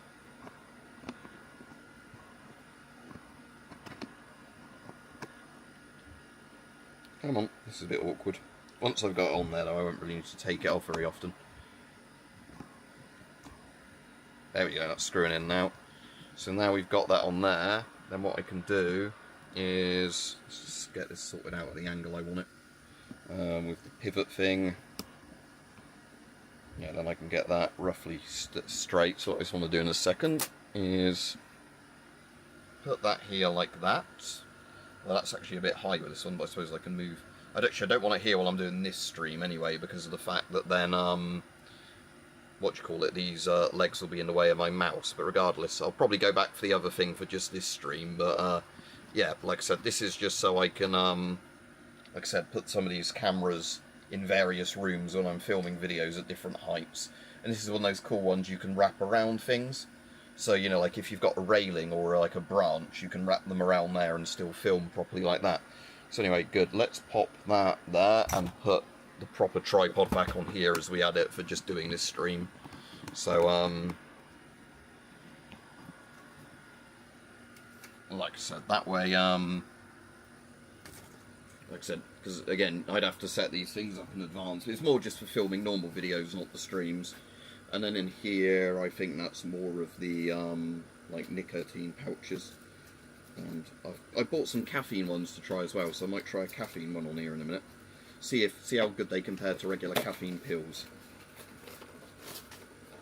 For some reason they've done this with, don't want to show you my name and address, even if they know my name, but let's see if everything's in here. So, energy pouch, ammo energy pouches, they're the ones that are, that's just normal nicotine, caffeine, nicotine, CBD. I wanted to see what CBD pouches are like because I looked them up and they're actually a thing. Yeah, because you said you got snotty ones, didn't you, Saint? Yeah, caffeine. So I should have had 3 of those, 1 of those. Yeah, that's correct. So yeah, just bin that now. Chuck that in the bins. Wash the bin down. But yeah, so what I want to do is try one of these in just a sec on the stream. So what these are is they work like a nicotine pouch, but they give you caffeine. So I'll just see if that's a better delivery system than the caffeine tablets. So anyway, I'll put some of those in a drawer for now, so they're not all cluttering up the desk. These ones I'm not going to open until I finish my current tin of stuff anyway. Yeah, they're all there. And then that leaves me one of these and this one. So let's find the opening on this one. Yeah, 100 mg of caffeine per pouch. So half what you get in the caffeine pills. Yeah, that's what I'm thinking, because CBD ones have been legal for a while with like vape juice and stuff like that, but the vape juice is really expensive and I don't really vape anymore, so there's no point buying it. But the CBD ones are only about twice the price of like a nicotine pouch, so that's why I'm kind of just interested in trying them. So I bought one. If they do nothing for me, I've only bought one. But if they work well, I've got multiple. So anyway, we're going to try a caffeine one now because I'm streaming, so I want to actually be able to concentrate. So, go.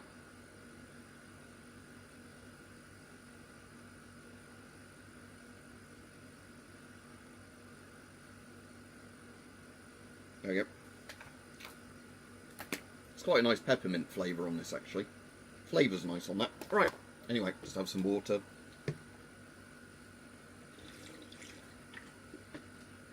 See if it makes me feel energised or not, or if that's just one of those things. I've used it before, Saint, because at one point it was very easy to get. That even though it wasn't one of those things that UK stockers could sell, it used to be one of those things that you could just order in from America, no issues. Like, UK companies could just order it in for you via America. It's not as good melatonin. It's kind of like, it's very good at just calming you down naturally a little bit, but melatonin isn't anywhere near as good as like proper Nitol tablets if you're actually got insomnia. So it's one of those things that it would be nice for people who wanted it as an option, but it's not, perfect. Right. Shall we bid on another garage sale? And not go over €200, because it looks like there's a stick grenade in there. Some mags, so let's bid on this one. I'm going to go up I've gone higher than I wanted to, but we'll see if I win the bid on that. €260. Oh, no, I'm not going as high as that, because some people are already bid up to look like €360 for €10. Yeah, I'm not bidding all that for that. So that won't cost me anything, because I've lost the bid. Again, €560. Yeah. Again, with these, they're worth it if their bids don't go very high, but because it's kind of like a random item box, what you're doing there. Yeah. So €560, no money lost. What does it look like is in this one? Some tools, a bayonet, a couple of crates that might be useful. Yeah, let's bid on this one. I'll go up to about €200 for this one. I was going to put this on, wasn't I?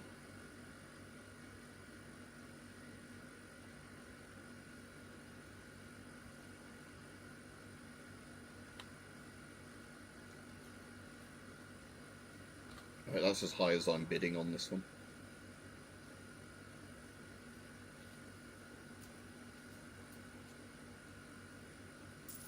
Right, so I've won it for €260. So we have to hope there's at least €260 of equipment in here.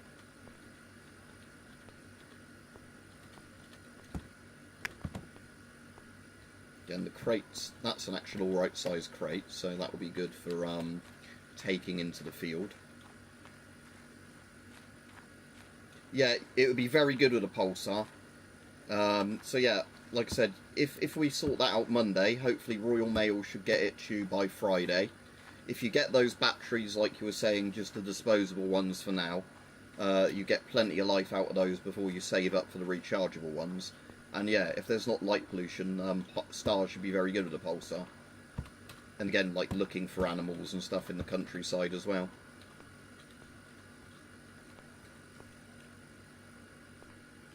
Yeah, and it does annoy me you can't sell these crates if you like, don't want to use one of them. Okay, yeah, you'd have to look at Ultron scripts. So I think on the Pulsar, I can't remember if you can just I'll check that for you later while I take some pictures if I remember. But I have a feeling with the Pulsar, while it is a removable lens with a regular size screw, I think they might have a thing in there to stop you easily taking it off. More just so I think if regular people bought it, they don't lose the lens that comes with it. You know, like a kind of, the lens is screwed in and there might be like an Allen key lock on it or something. I don't think you have to take all the housing off to take it off, and I'm pretty sure it is a replaceable one. But like I said, I think they've just done that on purpose, so like people that don't really think about what they're doing don't just you know, immediately remove the lens and then go like, oh, I lost the lens. But yeah, you'd have to measure what the actual millimetre screw thread is. But quite a few of those sort of units use quite a universal size screw. But like I said, yeah, get it first, play about with it, and then look in. But like I'm saying, if you get a bigger lens, it will let you at least let more light in. So, you know, that way a bigger lens, even if it's not a zoom lens, is very good for just, you know, getting more performance out of it as it is. You know, it makes it heavier and bulkier or whatever, but it does mean that, yeah, bigger lens, lets more light in, night vision works better. That's why my IM101 was so good for it was, because it just had a very big lens on the front. So even for a Gen 2 unit, it ended up like almost Gen 2 plus performance, because it was, like I said, on had a very big front lens that was a very good big quality front lens. Right, so lots of bits for the military guy, and here's stocks and whatever.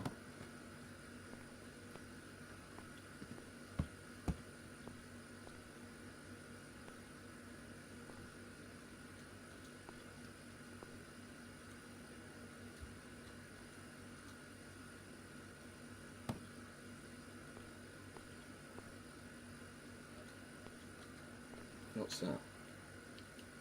Like, oh, pistol grips or something. There's a bolt there as well.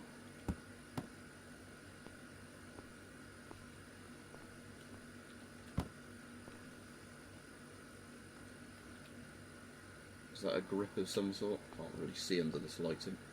Oh yeah, it's like a revolver style grip, isn't it? Yeah, like I said, the IM101 is really nice. Sold it to a mate, and I think he's very happy with it. But like I said, with night vision, it's one of those things that if you end up getting like a Gen 2 or a Gen 2 Plus, you probably won't use your Pulsar much. Because while the Pulsar is good, you know, for what it is, what night vision is kind of like when you start playing games at higher resolutions, you know, and all that, it's kind of like, why would I go and use something that's just less efficient? But it's very good if it's like your first thing or whatever.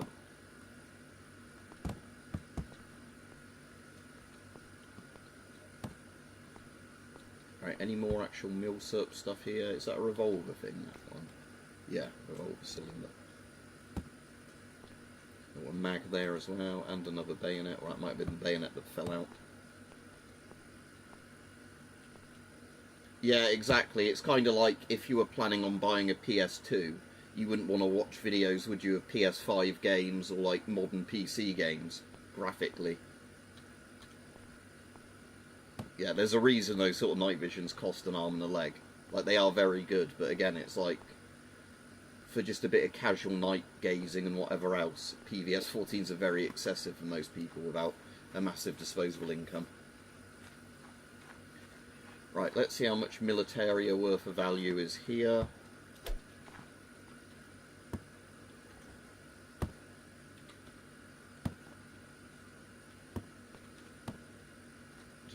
Gundams on the table.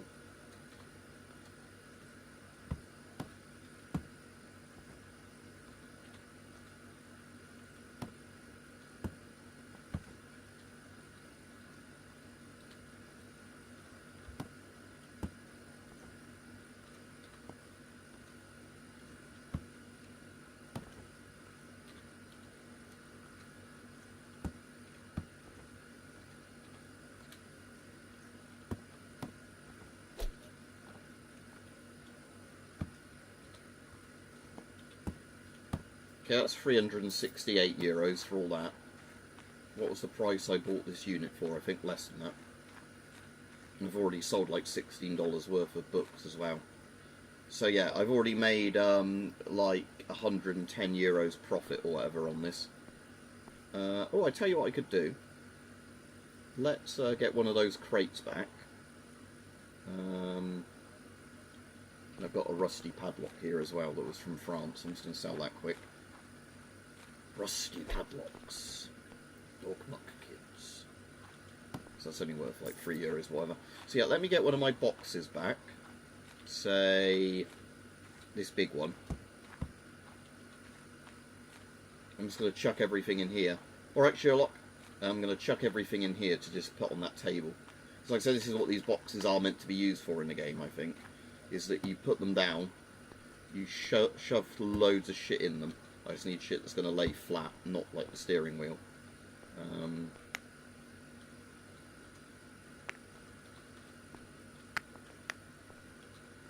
God damn it.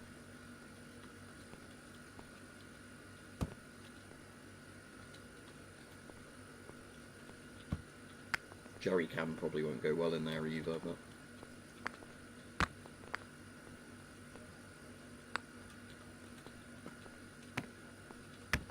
Is that still going to close now? No, fuck's sake, already it's been...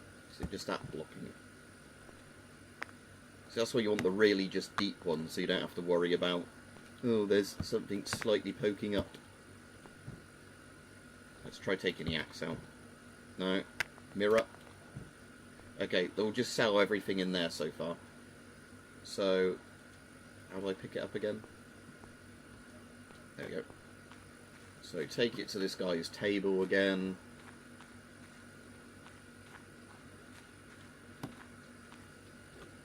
Alright, so that's €36 so far from there. Close up, take it over.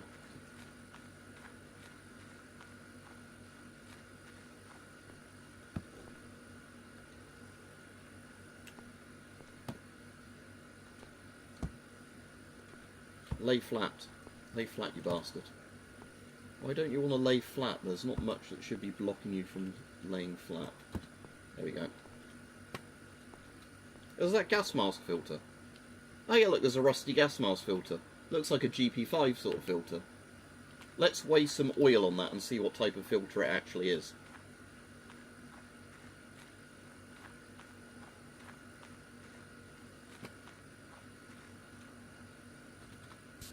Yeah, it is a GP5 style filter, look.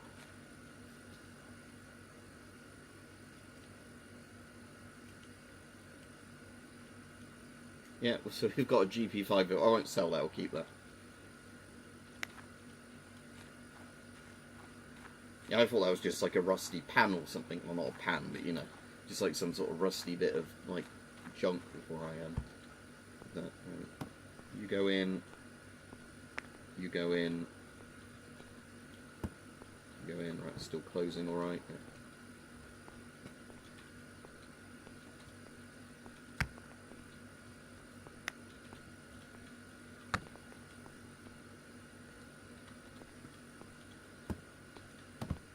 Is that still going to close? No.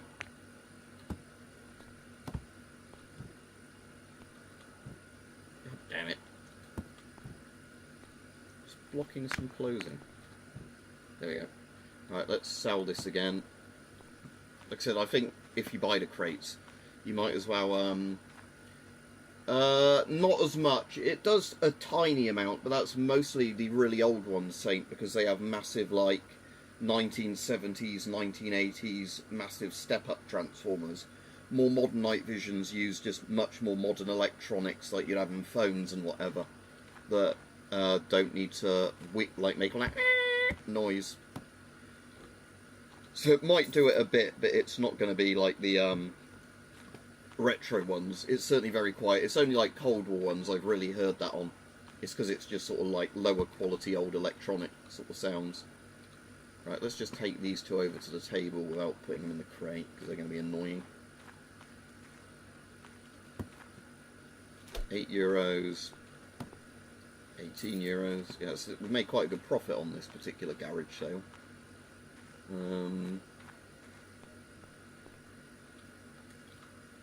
Now let's just put all the random crap in there to get rid of the last lot of random crap.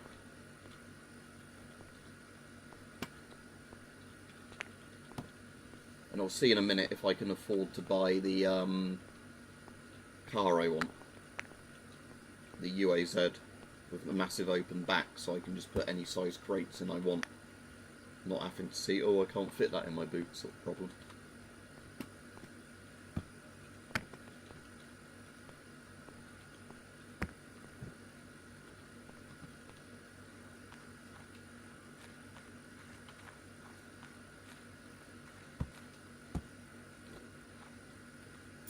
$22, right, there we go. Right, I will take this box for my house in the game. Actually, what I'm going to do is put the stuff in there now to put in the house. So, these manuals can go in there, because they're sometimes useful manuals for reference when you're building a gun. Grenade and GP5 filter.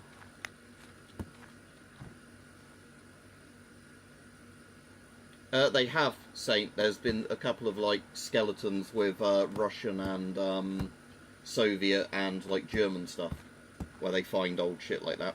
Happens quite a lot in places like that. There was one that made me laugh that was where either the Russians or Ukrainians were digging a trench and they found a skeleton holding the rusted bit that was left of a PPSH and still had his like, you know, Soviet helmet on, and somebody labelled the image prehistoric Mobic, which I thought was quite funny. But like they were fighting on the good side of history back then anyway, those guys, because they were our allies in World War II, even if the Soviets had a hell of a lot of problems with them. But yeah, so we want to go to the house, and I want to take my these crates in I don't particularly need.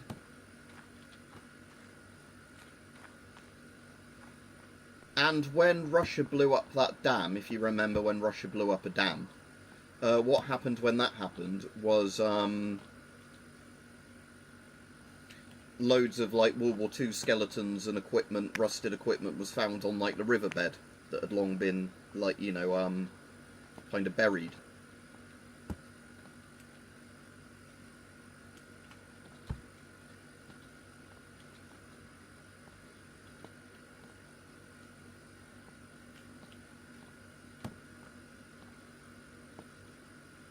That's kind of cool, but obviously not cool if you're worried about it going off. But yeah, it's still cool, but yeah. Like, obviously there is quite a lot of dangers of old unexploded ordnance and stuff like that. And obviously if you find a body, I assume you're meant to then give them a proper burial somehow, you know, so like people might find out what happened to their relative if there's any way of testing it, like decades on. Okay, so that's an empty one. Because this isn't the really convenient size, I'm just chucking it in there.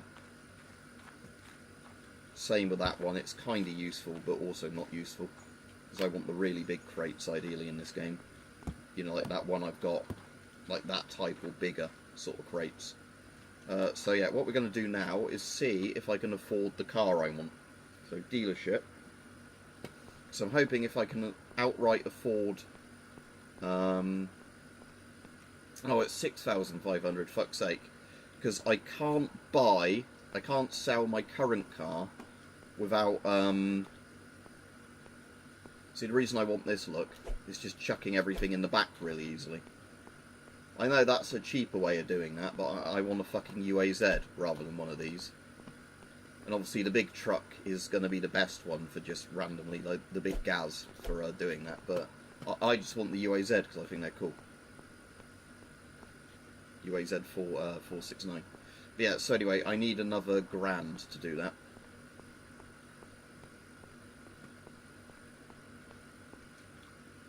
Right, so let's go to the World War II forest and see if we can find any Nazi memorabilia, because that's always worth a fair bit of money in this game.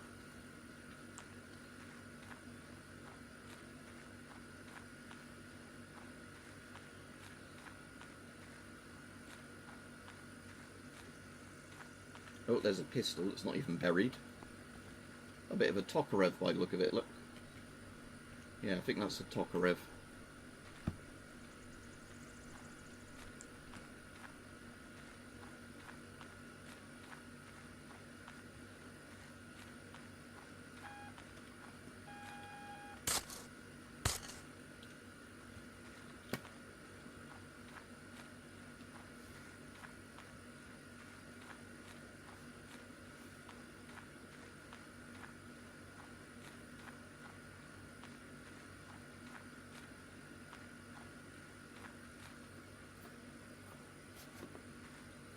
Yeah, I said that they're quite nice vehicles. There are some, like I said, some sort of Soviet vehicles I quite like the UAZ and the Bachanka are both two of those. But yeah, like I said, the problem in the UK, and it's probably easier in Czechia or whatever, but the problem in the UK with a lot of this stuff is some of the surplus vehicles, they're initially not a bad price to get, but they become very expensive when parts need replacing, because of the fact that, you know, it's not just easy to get parts. So you end up in a situation where you've got a vehicle and you just can't find the parts anywhere because nobody makes them anymore. And like, especially if it's an imported vehicle, you're then having to look for importing the parts that can be difficult.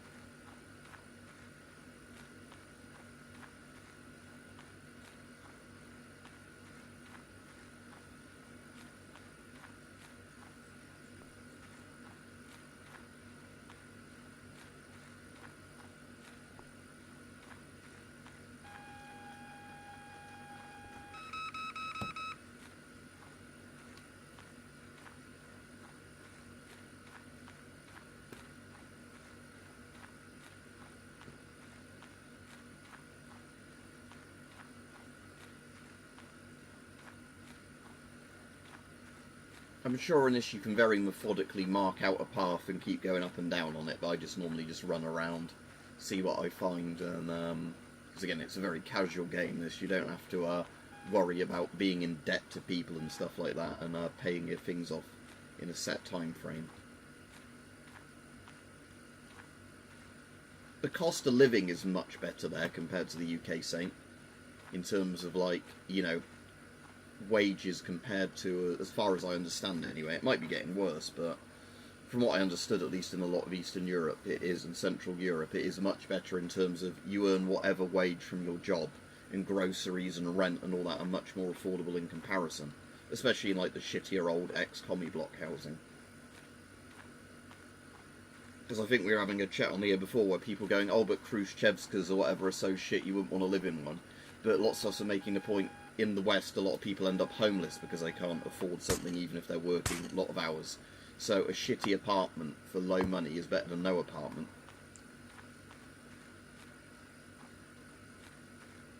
So I was watching some videos of Russians with their old apartments, and some of them are really fucking spacious. It's just that they were decrepit as shit, you know, like black mould everywhere, paint peeling off everywhere, like everything looked rusty. But you thought, if you'd actually refurbished that properly, they're actually very, very spacious for what they are. You know, in terms of how big the bedrooms are, how big the kitchen is compared to, like, things I know where people live.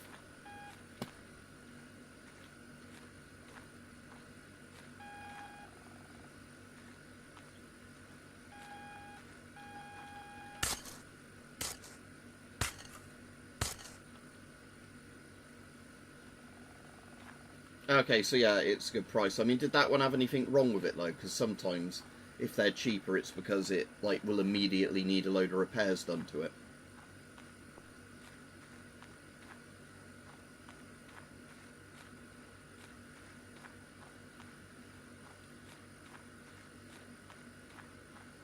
Because the thing is, for the commie blocks, if they're retrofitted with good insulation, better soundproofing, you know, actually painted up properly and all that, I don't think they're that bad. I think the problem is that just so many of them are in a condition where nobody has done any maintenance on them in like 40 years, which is why then people think they're bad. But, you know, in theory, if they were looked after, it's not a problem, because you see the same with a lot of housing in the UK. that, you know, some of it is really unfit for living in, but that's because nobody's ever dealt with a mould or anything else. Is that like a carbiner's stock or something, or is it even shorter? It's like a carbine length gun, that one though. It's definitely not a full length rifle with that quite small bit of wood.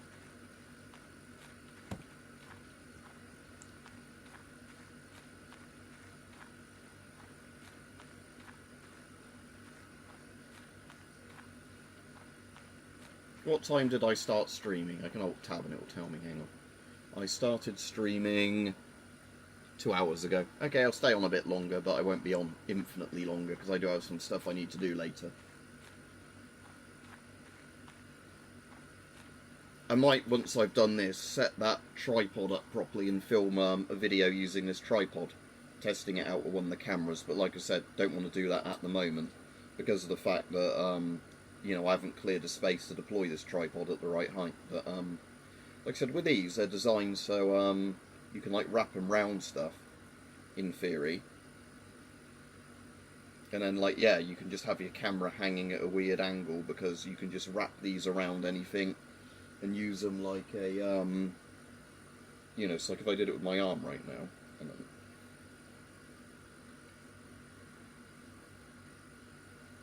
yeah, easier said than done, because again, it's more designed for like railings and things like that, but with these,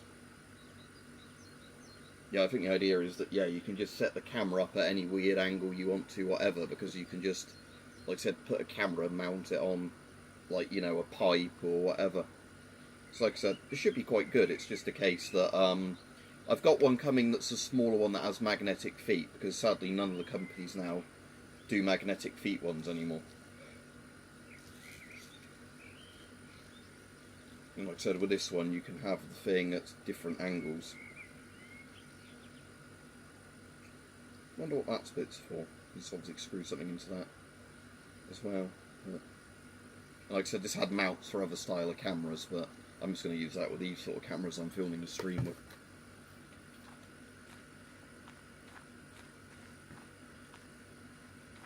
There was actually a thing in one of the news things today or yesterday about how so many people were pissed off at that barbecue alert. It's backfired for the government because everybody's just blocking the government alerts now.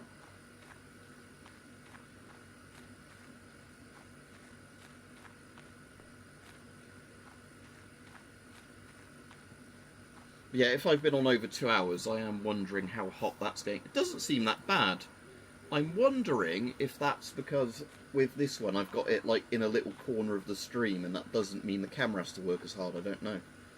But sometimes after about 2 hours this thing gets so unbelievably hot that you have to stop streaming. But yeah, the temperature of that isn't too bad at the moment. It's hot, but it's not the hot sort of it gets to when it starts cutting out for thermal protection.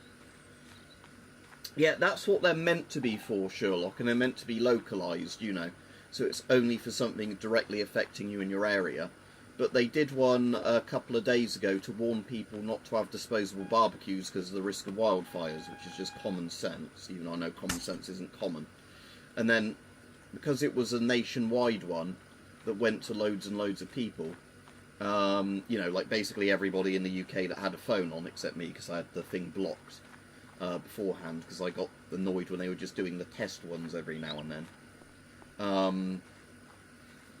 Rather than them doing it only in like the red risk of wildfire areas, they sent it out to everyone across the UK. So then people were like, fuck you then, you know. Because apparently it caused issues where people were driving and the alert went off really loud and it like distracted drivers and everything like that. So yeah, what they're meant to be for is like wildfire, flooding, stuff like that. Yeah, fuck that same. Don't they turn your phone on even if they're off those things as well? Like I said, on my phone I've got them turned off just because I got pissed off of them even when it was the test ones. Because in my old job, depending on which manager you had in, you were either allowed your phone on you or not. And if you had one of the managers that was being a dick, they would specifically, if they knew that there was going to be a test alert that day, they'd use it to catch out people that had their phones on to give them a disciplinary or whatever. So I had mine just turned off, the alerts.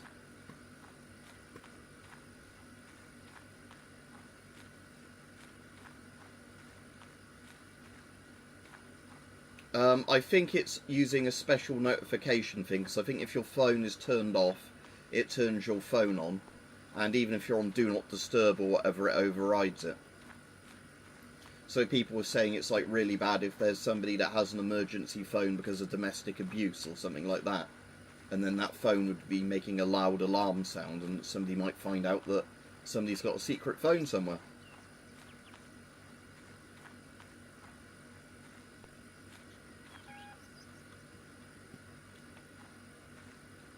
Where's my car?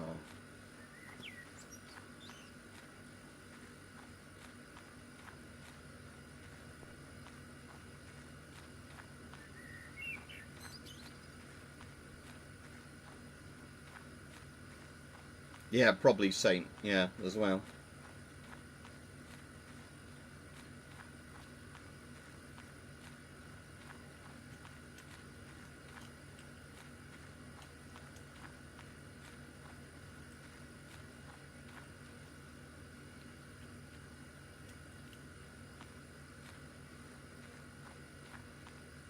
Where is my car?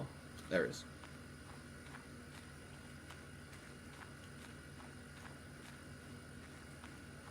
Is that a bolt action, or is that something like a semi-auto? Because like I said, I do need to find an SVT or a Sturmgewehr to repair, but I'm not bothering with any of the Mausers now or Mosins, because the poster is specifically for you know, like semi-auto guns.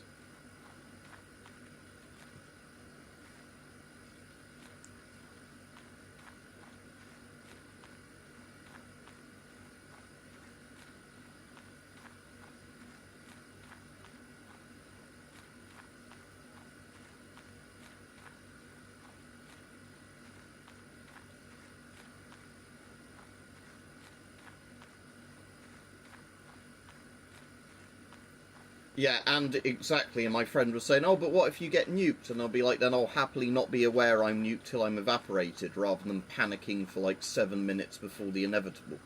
You know, it's one of those things. Again, if something bad in your area happens, it's either going to be so bad you know about it, like you said anyway, because of like huge plumes of smoke coming up or whatever, or it's going to be something you can't affect anyway.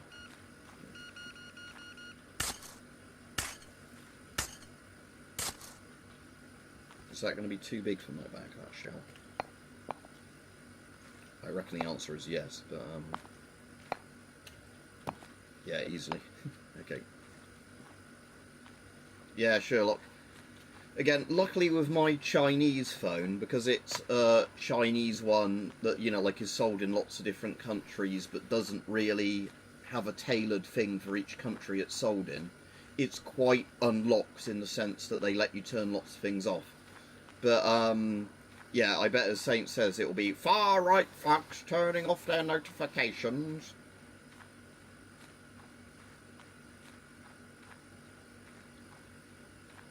But yeah, I did have people arguing with me, saying I was talking bullshit and you can't block the notifications, even though you can.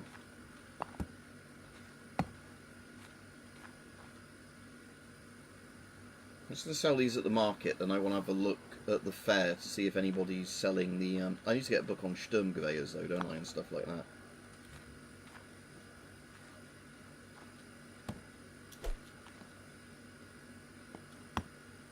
And see if I can ID when something's like a semi-auto rifle or whatever.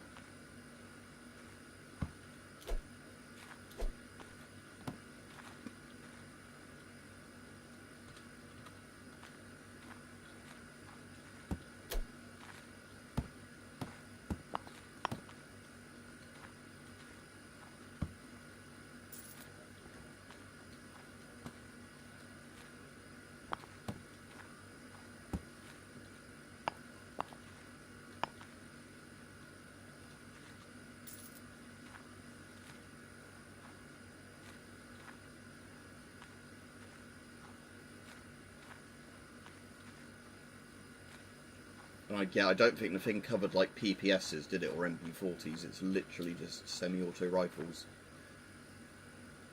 Looking to loan World War II self-loading rifles, M1 Garand, SVT 40 or Sturmgewehr 44. Yeah. etc. Also, any self-loading rifle might count, but not an SMG. Yeah, don't use... I might do an assault hosepipe video at some point, say, if I get the chance. Like I said, we don't even have a normal hosepipe in our house. We've just got the assault pressure washer, which does have a hosepipe attachment, so you know.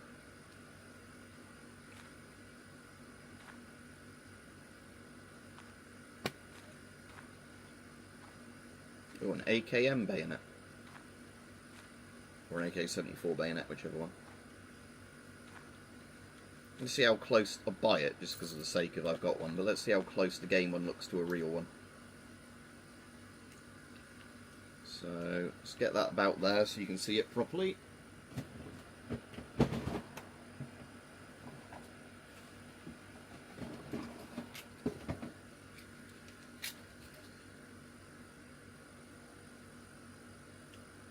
It's got the little hook bit there, got the proper thing, got the right colour with the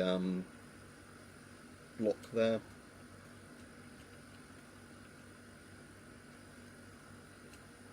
Yep, looks like they've done a pretty good replica of this. Actually, I probably wasn't even holding this in frame, was I? But yeah, there you go. If I was doing that, you probably didn't see it, but...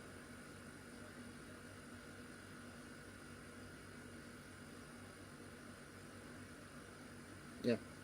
I said this is definitely made by a very autistic person that likes making these sort of things as realistically as possible, I imagine, these sort of games. But like I said, it's if you want a proper gameplay. No, this one is a Romanian one, that one. That was a Romanian one. I don't think I have a Polish AK bayonet. I have a... I sold my Egyptian one to a mate. I had an East German one, where the bakelite started splintering, would slice your hands open. So I broke the breaking bakelite off so I could put a new handle on it. But I don't think I ever had a Polish bayonet. I had Polish L2 suits and things like that, but they're NBC suits. Right, let's go to the shops, because I want to see if there's a book on semi-auto rifles, self-loading rifles, for IDing parts.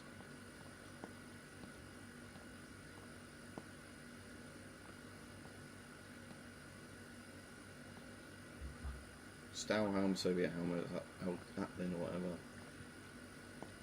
Machine guns. Optics. So, CBT-40, I have to buy that one.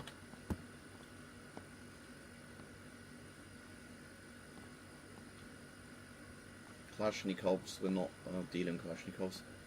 Post-war German weapons, so that's for Western East Germany. Cool. AR-15's not the type of guns we're looking for.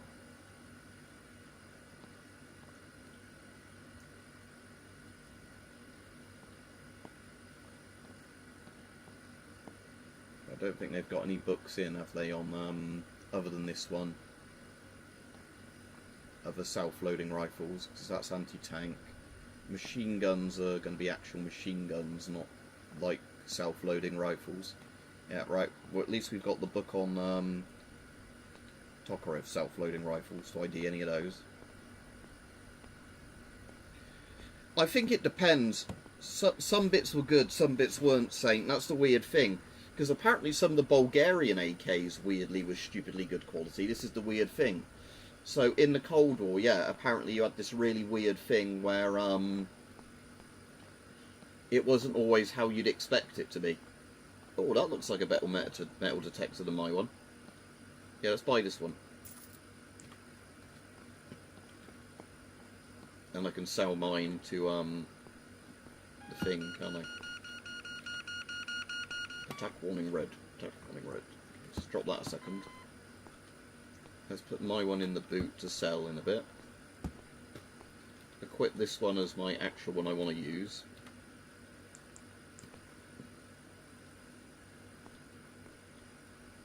Yeah, that's how you have to do it at YouTube, because they can't do leet speak. Sherlock says, anyway, just a few days ago I bought P10s, which is my first pistol that I bought brand new, unused. And also the 1911 is broken again after just 173 rounds. That's annoying. Right, okay, let's go to Aspen, which I think is just random crap in this forest. It's not necessarily, but I want to test out this metal detector.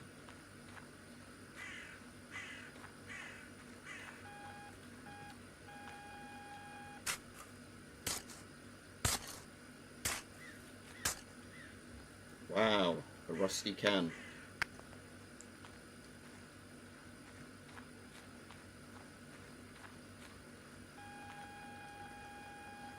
Some sort of gun stock.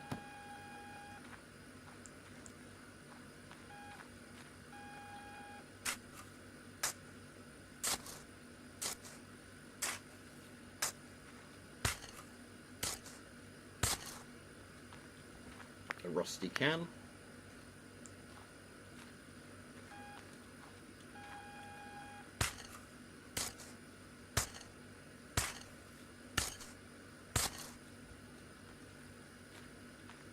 A rusty hammer.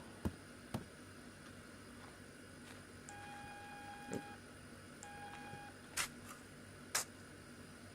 Oh, a saw blade. Let's just take all this stuff back and dump it in the boot again.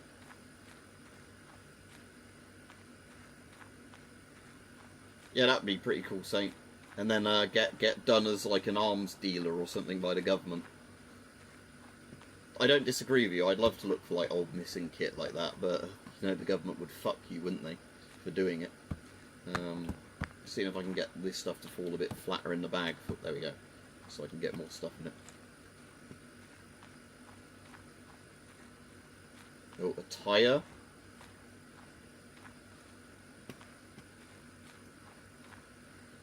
At the moment in this place, you do now and again find, like I said, scrap guns in this place, but this particular place I'm in at the moment is kind of just like the regular trash collecting sort of a scrap value place.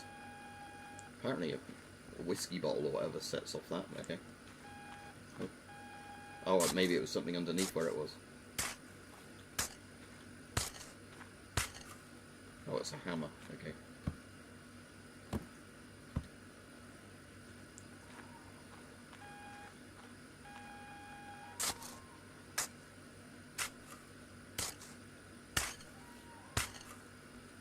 Another shotgun stock or whatever it is.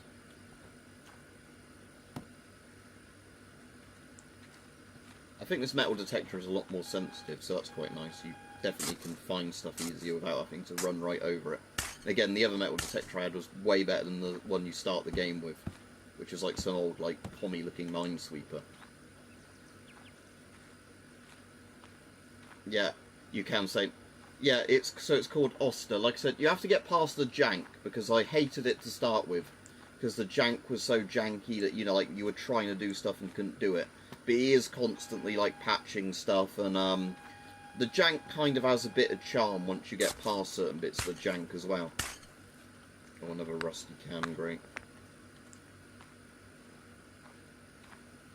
Yeah, again, magnet fishing would be the way to do that, mostly in the UK, Sherlock. If you live in a big city where there's a load of gun crime, go magnet fishing in the canals. And again, some bastards handed in some, like, sterlings and stens they found in the canals. I was like, I'd have definitely just taken those home and pretended nothing had happened. Not that I'd encourage people to do that. A bit of a, like a Toz shotgun or whatever, rusted.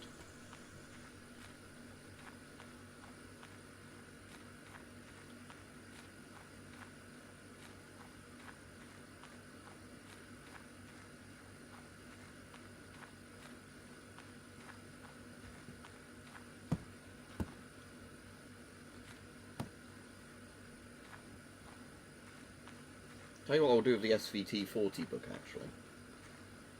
Put it in the side pouch of the bag if it fits. Yeah, there we go. So I can keep that on me. Take that and put it in there. But yeah, that way I can, if I actually spot something, I'm like, oh, is that a bit of one of those? I don't have to take it back to the car to check.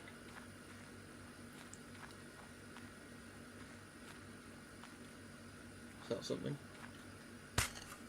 Oh, it's a rubber mallet, so it didn't set off the metal detector. That is cool, though, that some things don't set the metal detector off if they're made from a material that shouldn't set a metal detector off. Right, my bag's pretty full, so I might as well find one more thing and then take this to sell for the scrap value or whatever I found.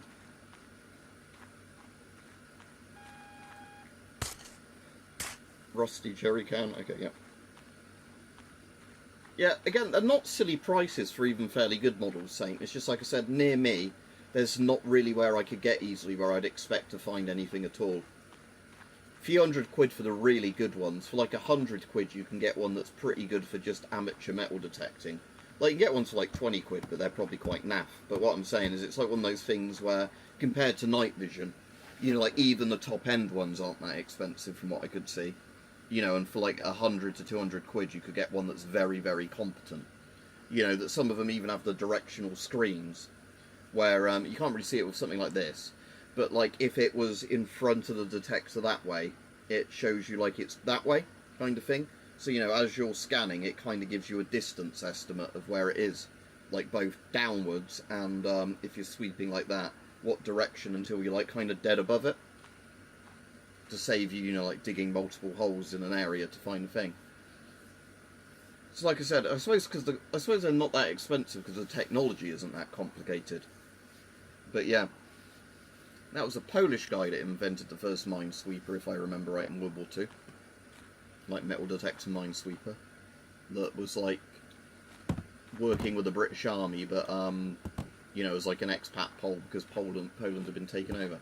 So that's not a military tyre, that's just some crappy civilian tyre. And that's why the Germans then started making the wooden mines, so that they were harder to detect. Right, we buy anything. Hammer. Empty bottle. Any gun parts, obviously I'm not selling to this place, but because you can just sell everything to this one, but the Militaria stuff you always get more for if you take to the Militaria table.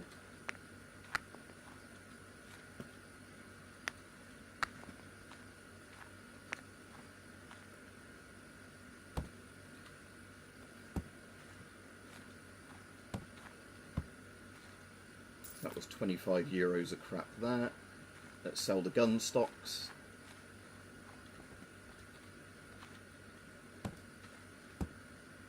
They're like €14 each. Yeah, so it was like nearly €30. Anything else in here? The AK bayonet I'm keeping.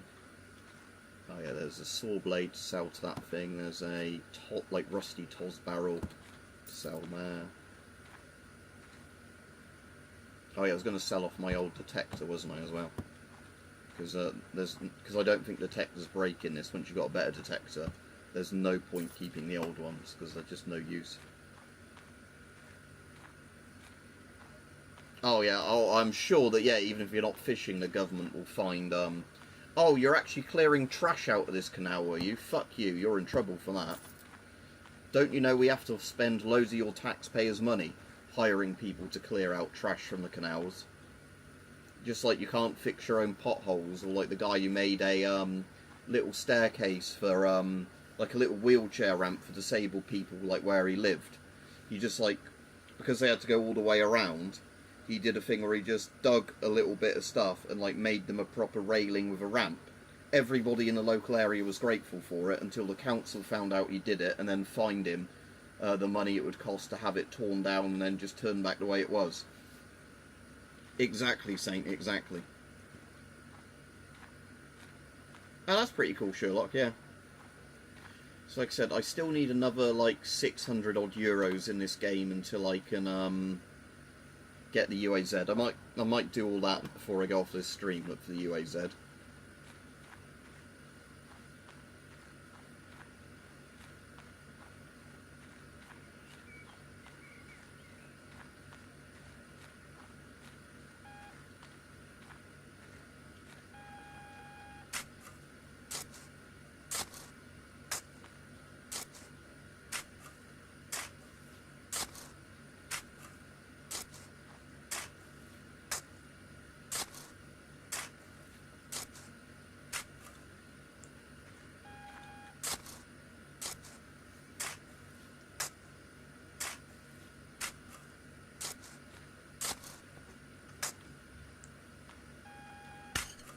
There we go.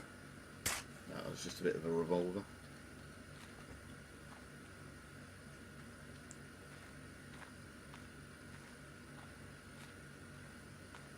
Yeah, I'm not going to Czechia this time. I'm away. But like I said, I am going to Poland. But mostly I'm in the Baltics this time. Oh, a Stowhound. Oh, it's a World War One Stowhound as well, with the little bits on it. I'm going to restore that. And then, depending on how much it's worth, I might just keep it. Ich mein Stallhaum.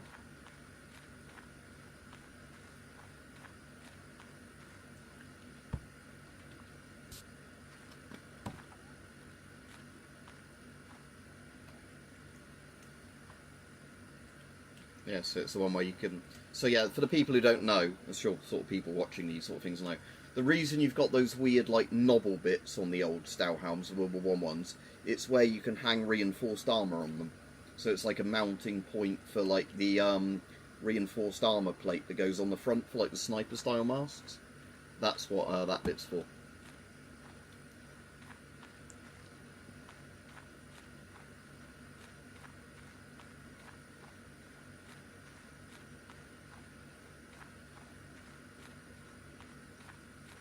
Right, we're going to do an experiment now, because I'm going to be on a little bit longer. So I think that caffeine thing sort of did work. Again, I still think a really strong coffee is the way to go if you want a caffeine rush, compared to the pills and any of those pouches.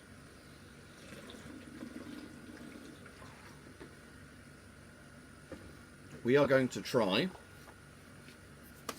one of these, and I'll let you know if I feel in any way relaxed. So it's peppermint pine flavour. There isn't really a proper start ripping from this point area on this one. Actually, maybe that's the start of the ripping point. Oh yeah, there is, good, there is actually. Oh, but it's done that sort of thing again where it's just ripped in the wrong way. It's working better that way round, but yeah, it's still not perfect. Still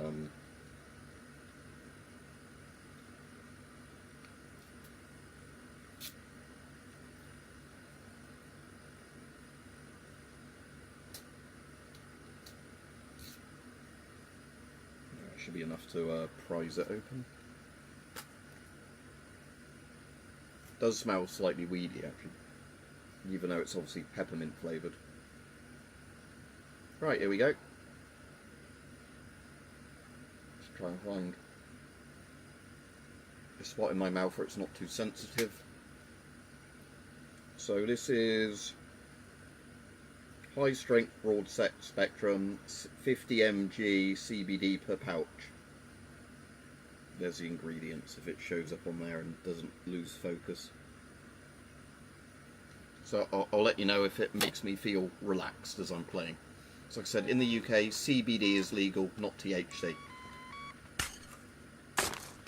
Oh, I broke my shovel. Fuck's sake. Right, let's go get another shovel from the car.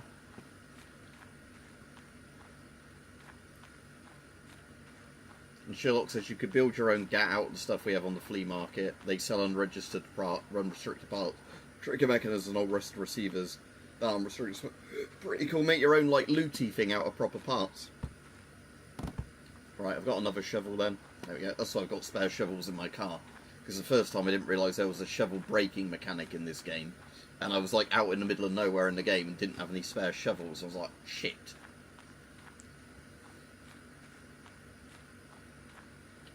The more expensive shovels do last longer in the game though, so that's why you buy the more expensive ones, just because you get a lot more uses out of them before they break.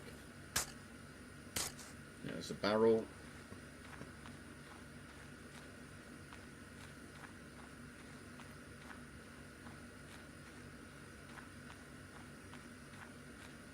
I think I'm feeling something, but I don't know if that's a placebo. Just feel a bit mellow, but we'll see. Because I did, like I said, I did have CBD e-liquids at points, but they were like 30 quid for a little bottle like that. So I didn't really, you know, use them much. But they are meant to help with ulcerative colitis, CBD. Which is why CBD has sort of been legalised in the UK, because it's generally helpful for quite a lot of illnesses, but it doesn't get you high. It's not like the bit that makes you start laughing, that's like the THC and, you know, all that. CBD is just one of the ones where you might feel a bit relaxed, but it mostly is just, you know, like good for treating seizures or whatever it's meant to be. You know, there's lots of illnesses it's meant to have slight effects on. Not to the point like it will cure any of them, but, you know, to the point where they're a bit more bearable for people. But I don't think you can get any CBD stuff on prescription, so you still have to pocket all the money for it yourself. But, you know, I am glad they've legalised it to some degree, like they've done with that. Again, just making everything illegal and then profitable for, like, drug dealers is a fucking stupid policy, but governments never learn from prohibition.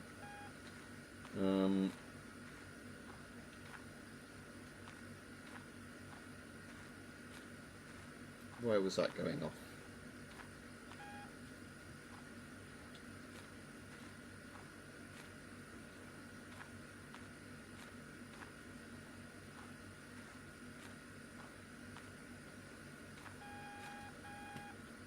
Out here somewhere, is it?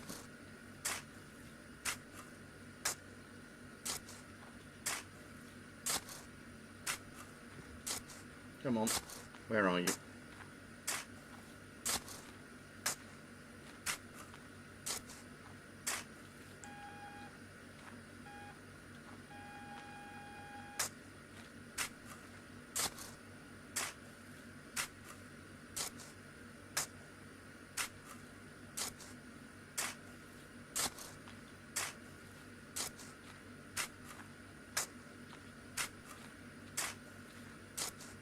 Thankfully, I don't think you damage your shovel when you're just doing this, looking for something. I think it's only when you're actually digging up an item the shovel like loses HP.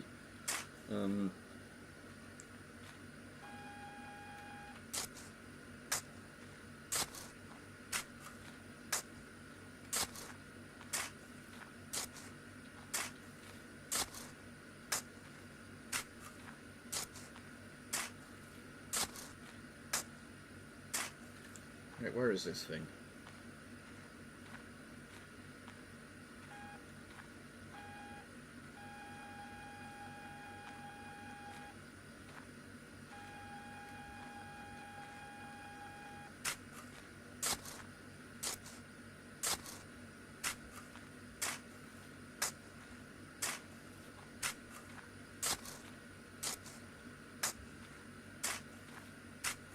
Can't bloody find it.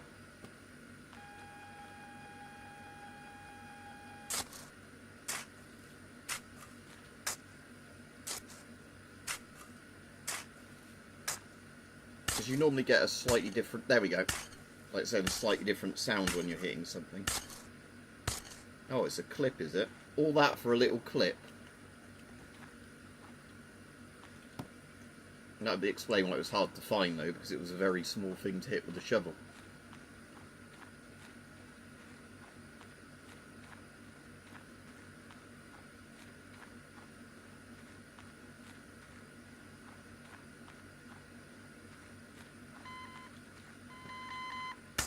Oh, hello. That's a full-size thing. Right, where's my car? Where's my car? Oh, all the way over there.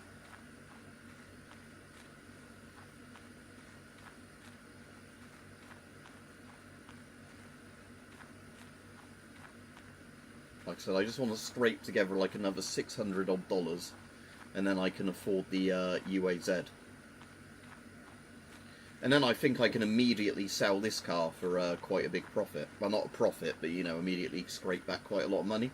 But the annoying thing is, because you always have to have a car, you can't sell your car to get the money towards the next car, if that makes sense.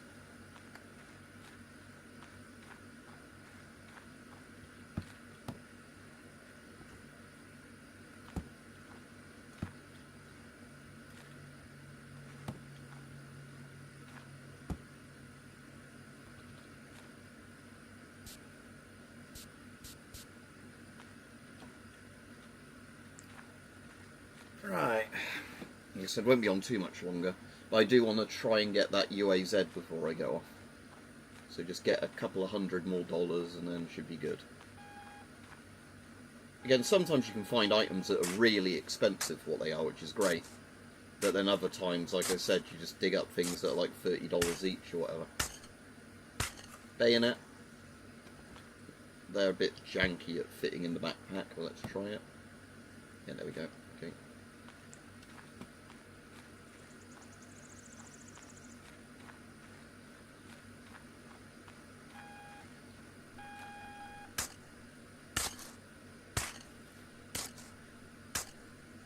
Oh, revolver.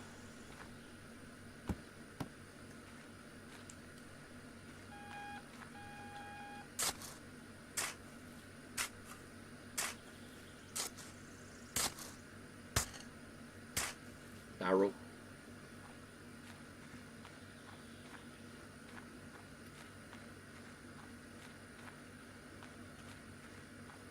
I mean, really, I ought to look, shouldn't I, in the World War II forest, because then I might find a bit of an SVT or whatever, but,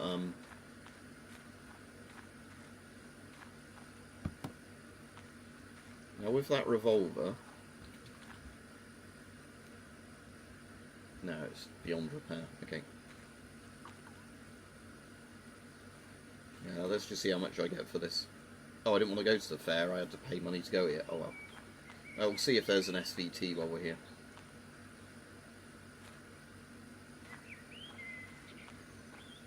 You buy optics. Where's the just regular person that buys military? There we go. Right.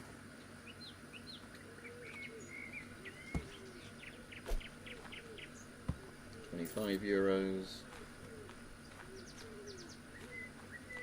But again, sometimes I think the idea is that you can go around here and potentially find stuff that's undervalued if you kind of roughly know what the value of items are to sell at a higher price. Right,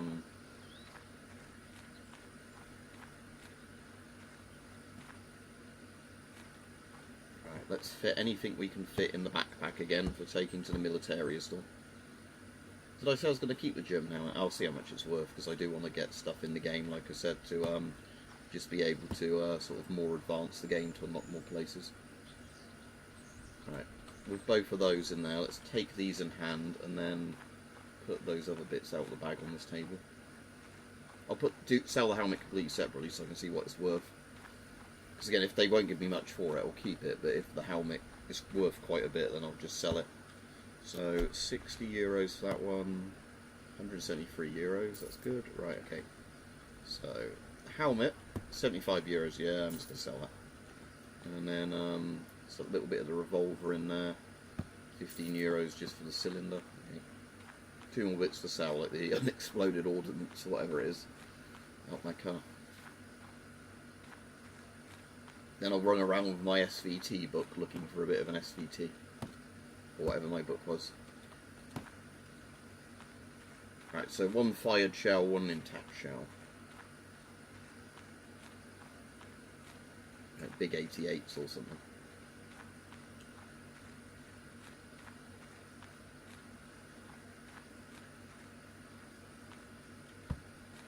€15. €52. Right, sell that. Okay, let's get my book out. And then if we see anything that looks like it might be from a CBT-40 or SVT-40, no info, no info. Get that more like a Mosin, isn't it? But I'm just sort of doing it out of interest of the... Although I don't really want to buy loads of little parts and assemble it myself. I just want to see if somebody's selling a nearly completed one somewhere. So I can just...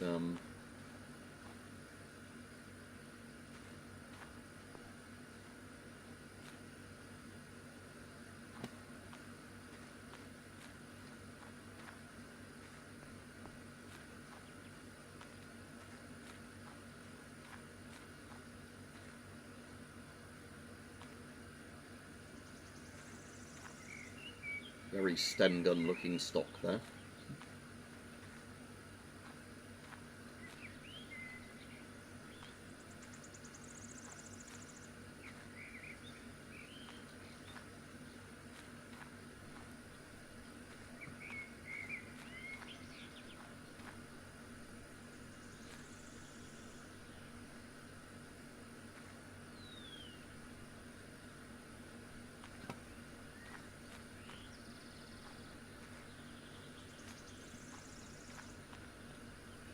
See, that's the sort of crate I want, but I can't fit it in my current vehicle.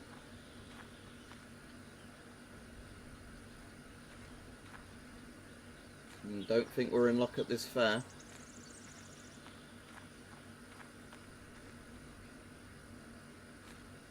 Oh, it's Lee Enfield's front half. Didn't know there were British guns in that. That's good. Yeah, Lee Enfield. number 4 by the look of it, the front of it, I think. Or is it my type of one, like the number 1? Oh, it's got the proper bayonet lug underneath, so that might even meant... No, it can't quite be a number 1, can it? Because the lug... No, the lug is different than mine. It's not too different, though. Hard to say.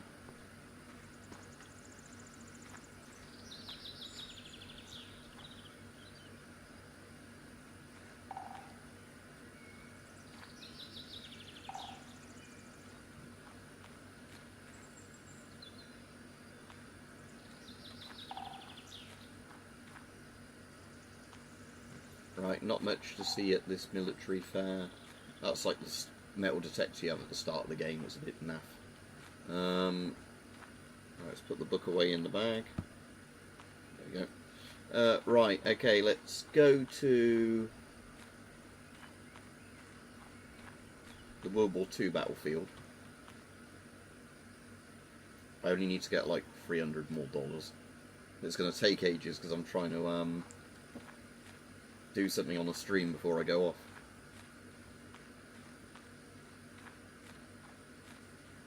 Then once I go off, I'm going to get the photos for the eBay listing for Saint. That I'll do tomorrow when it's a good time for you, Saint. What my dad said I could do the eBay listing at least is write most of it out, save it as a draft, and then I can just, when you tell me you're good to buy it, I can just then go on and do the list, sort of thing, if that makes sense.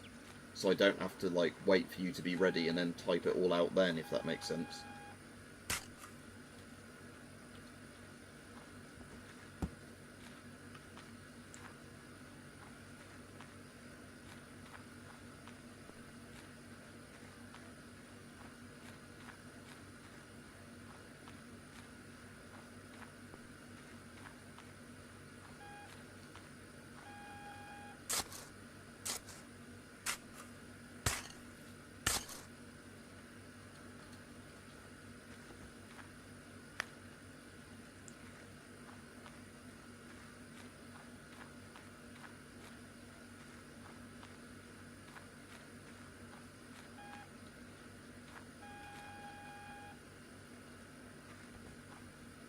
PPS 43 magazine or something similar.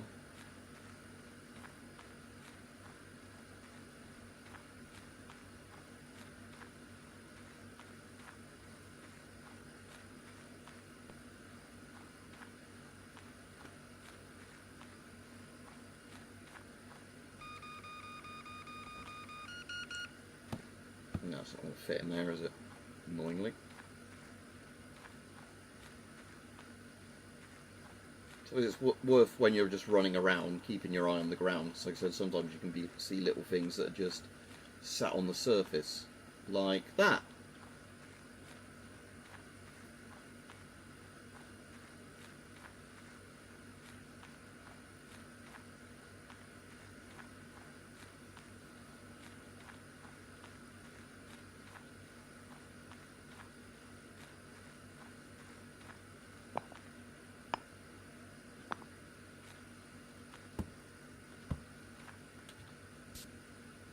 That's that oil used up, so I'm going to have to get this crate out the back. And then I might as well put another shovel in the boot ready for when it's got... Oh, I had a jerry can, I didn't sell that. I want one of these oils out for when I next need that. And I want another one of these, don't I?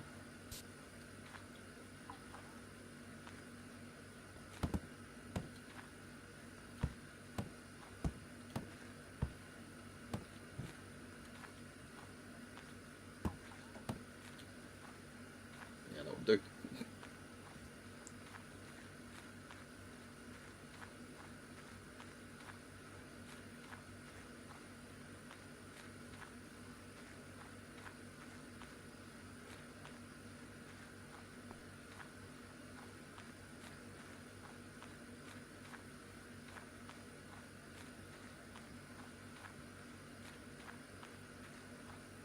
Hello? Again, quite a big one that I can't We'll keep an eye out on the ground as we run back to the car. Because, yeah, there we go.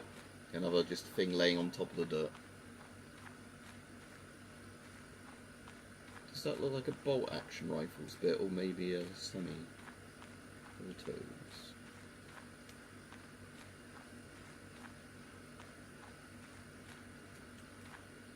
I'll check it with my book in a moment anyway. Let's just put that in the back.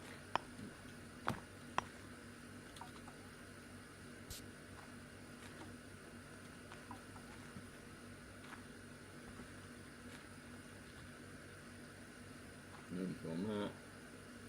No info, so those aren't bits I'm interested in. I'll tell you what, rather than keeping the book on me, because I am taking back everything to the car anyway, just do that. Alright,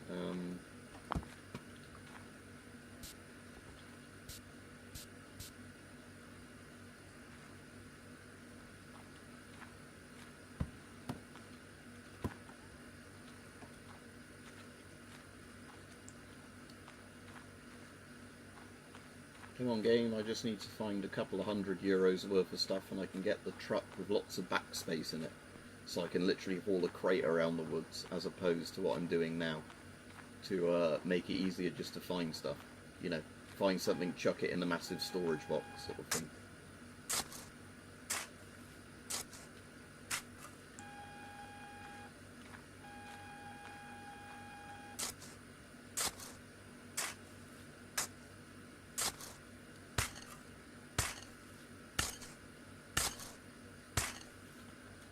Males are stock.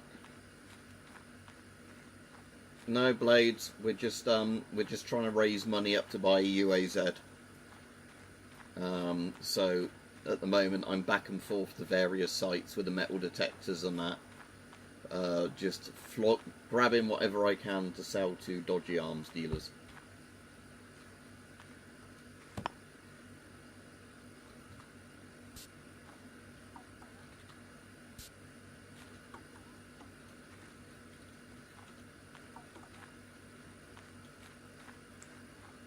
If the war had started, I've got my government alerts turned off, so I wouldn't know, would I? Again, how hot is this getting? Yeah, it's probably getting to the stage too, right, so I do need to end the stream because it's getting quite hot, but it's not too bad.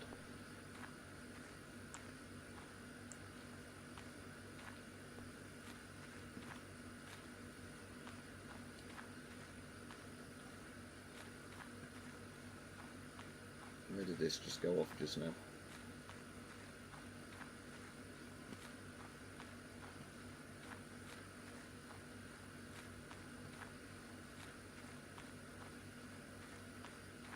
I've lost where it went off.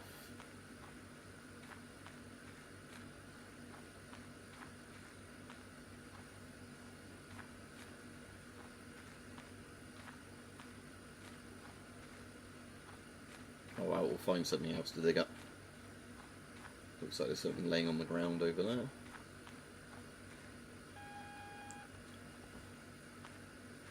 Magazine.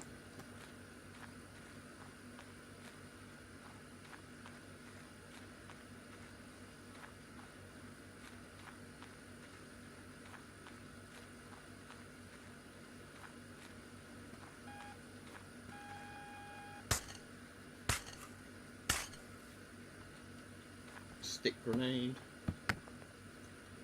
potato masher,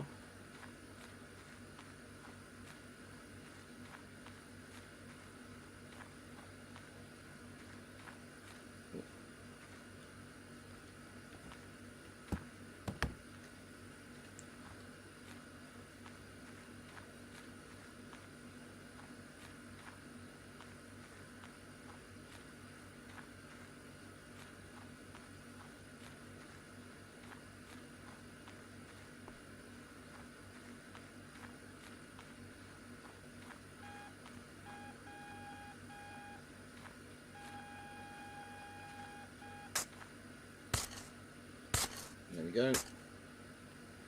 Oh, what's this? Oh, is this a bit of a Sturmgewehr? Oh, I might keep that, because if that's a bit of a Sturmgewehr, that's potentially what I want for my thing, isn't it? If it's a repairable piece, anyway. Again, I wasn't planning on assembling an entire Sturmgewehr from parts, but again, if you do find a part, it's probably worth holding on to for now while it's an objective.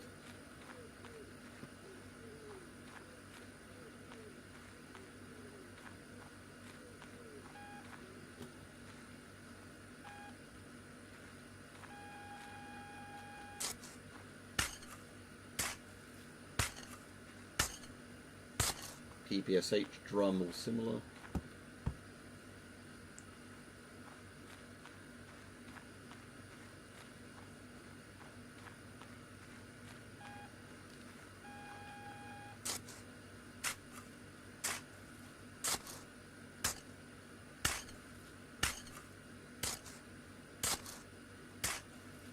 Bolt for a Nagant by the look of it. Not very valuable. Check that in there. No, don't you fall out. There we go. Yeah.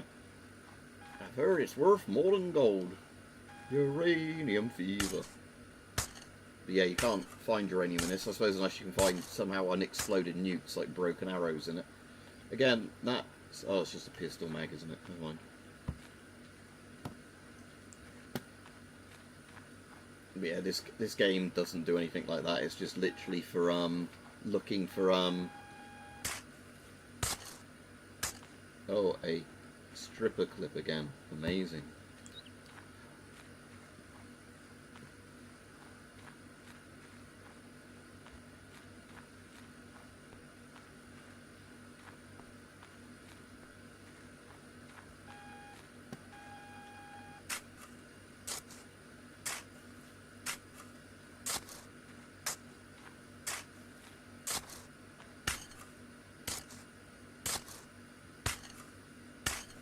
Another bolt for a Nagant,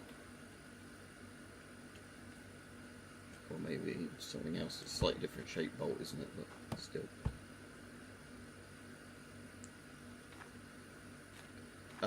Not very radioactive. Again, depends how much of it is in one place, and if it's got any radium in it or anything else. If it's just uranium-238, it's not all that radioactive. Again, like I said, it depends. If you have a little bit, it's very hard to detect just in a big bit of rock. If there's a load of it in one place, you can detect it more easily. If there's a little bit of radium in it, then it's quite radioactive. But,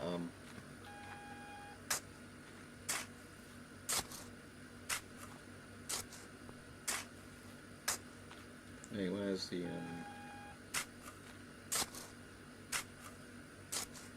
come on, where's the thing setting?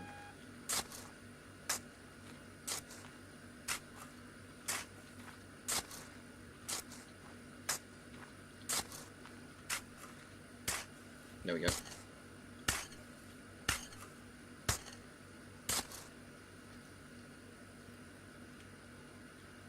Pistol slide again. Yep.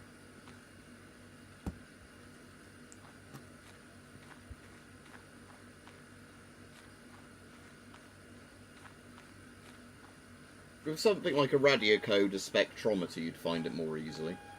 And like a Geiger counter, because you wouldn't need to be as close to it, but yeah. It's not really scarily radioactive unless you have huge amounts of it in one place. Because basically what they do is, for all the U-238 they get, there's a tiny bit of U-235 that's separated out chemically, as far as I understand. Oh, that looks like it might be from a semi-automatic gun.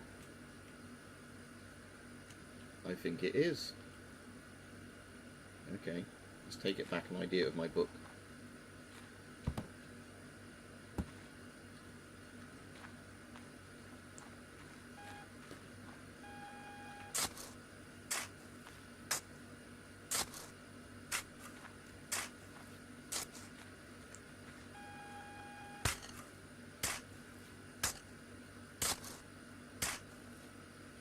Oh, another grenade. Soviet stick grenade.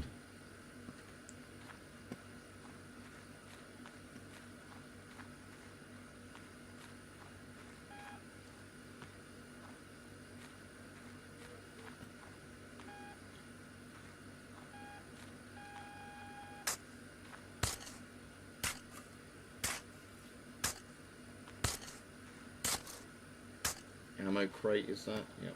Right, let's take all this back to the car. Is the car in that corner? Which corner is the car in? Is that a root just sticking up there, or is it something more interesting? It's just a root. Roots. Oh, there's the car. Okay. That's more because you breathe it in. If you break it apart, the hazmat suit's not going to protect you from gamma rays anyway. It's because if you're mining it and the dust gets everywhere, you're inhaling the dust, which is then going to damage you internally. So that's more of a risk of just dust than anything else.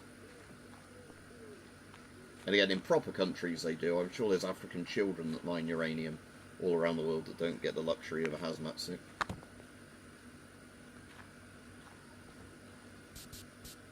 Right, anything I can restore in there we will do.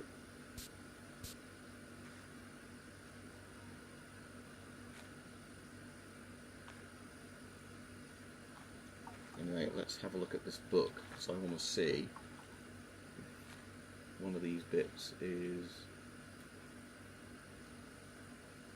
No, I think that might be a bit from another one. Okay.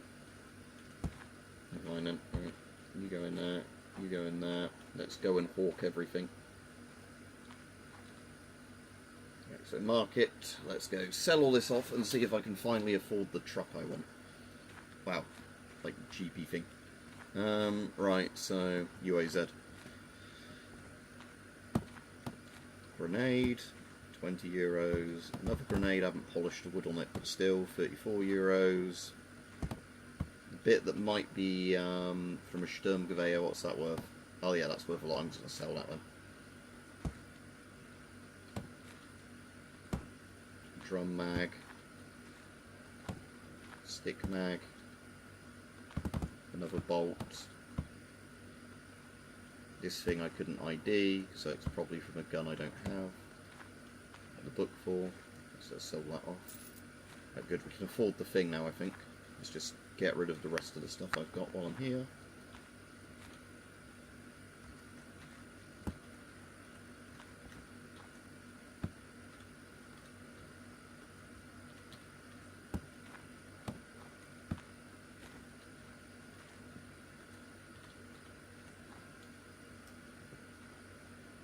Crazy how what's not corroded. I've already restored some of this stuff. Some stuff it says in the game you can't restore if you're not in the game. See, because some of the stuff is corroded as shit. It just depends if you can restore it or not.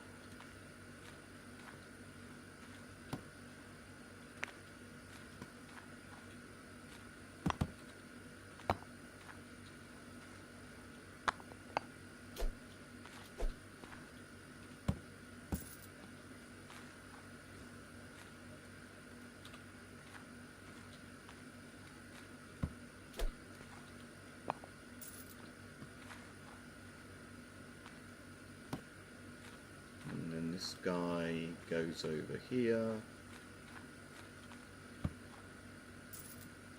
Anything else in the backpack? Oh, yeah, just like a whiskey bottle, whatever it is. Okay, that's everything sold now, isn't it? That I want to sell. Yeah, right, cool. So what we're going to do, go to the dealership. Click the clean car thing, so it will just get rid of all the stuff out the back of my car automatically. There. Don't know where it's put the book, but we'll find it in a minute. And then buy this bad boy. And now I can sell off. Use. And sell this guy and get 1,400 euros back.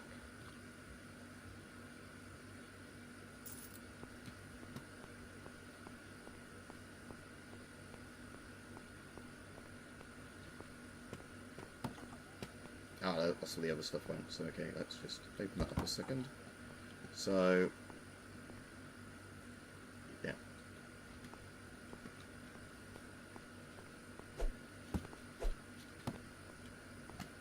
Yeah, it's got all the stuff in there I want in there.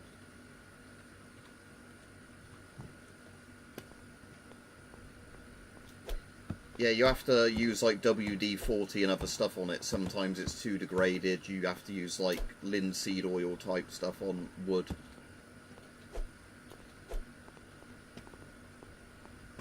Yeah, you don't have to do a full wire brush, but what you have to do is use oils up that you have to keep buying because you use them up. So really, all right, Kevin.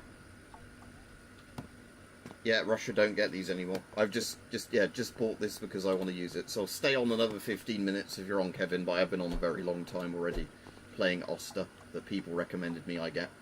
Right, so now the good news is I should be able to get in this, fit another really big trunk, shouldn't I? So let's go to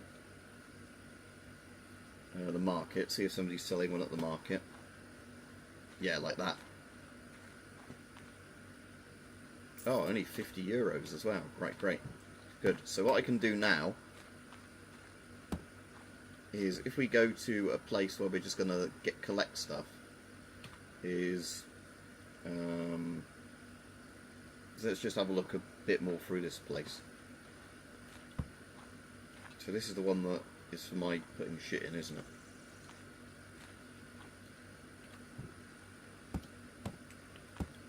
So yeah, what my plan is run to like the middle of the sort of area you want to start looking around. Open that up, right.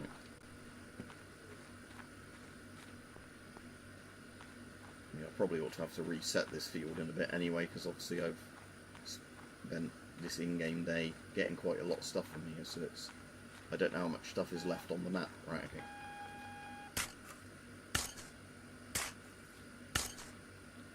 So like with this PPS 43 bit, that probably won't fit in my rucksack.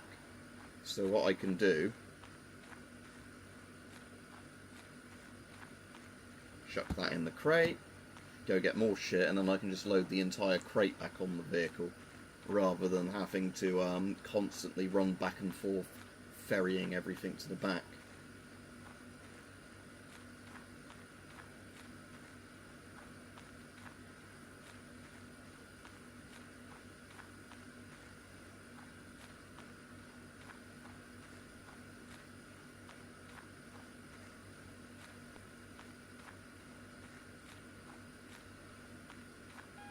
Yeah, it's quite fun, but it's very Slavjank. So it's, if you can get over some of the really annoying gameplay mechanics, where like you sometimes have to keep picking up and rotating stuff, because it's like janking out with its physics and whatever. Yeah, but in the game you're not interested in lumber, because it's a game. Your man is only interested in unexploded ordnance and stuff like that.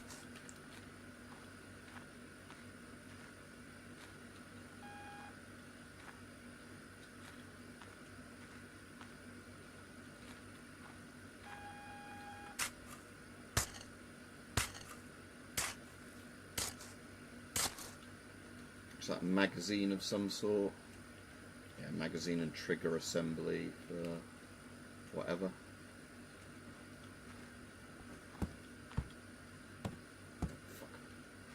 Again, it'd be much better if it had like a Resident Evil style grid inventory system in this, rather than having to keep mess about with a jank backpack.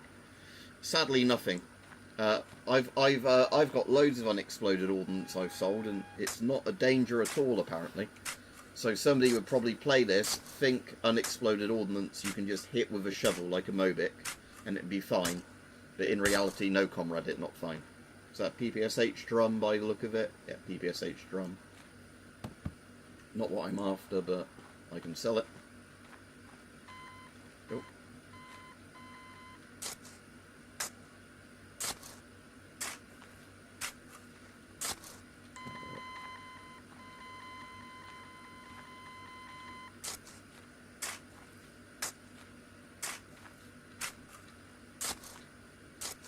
Where's my thing setting off the metal detector?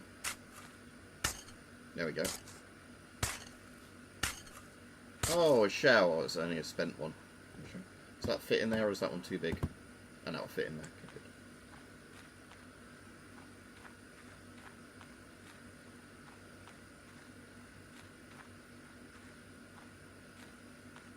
good. I think there is like games like that. I've streamed some games like that before, Blades, but yeah, with all of the simulators and inverted comma games people have made over the years, there are lots of ones of just various genres of like extracting resources. There's one like, I can't remember what it's called. It's called something like Lumberco, where you actually oh, my shovel broke, fuck's sake. Okay, let's put a marker here, so that's place marking post. Okay, and I need to go back to my thing and get another shovel.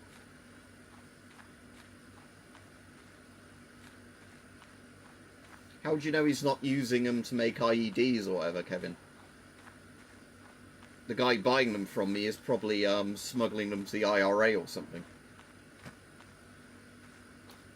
Seeing as in this game you apparently don't need any kind of license to just start fucking assembling explosives out of nowhere.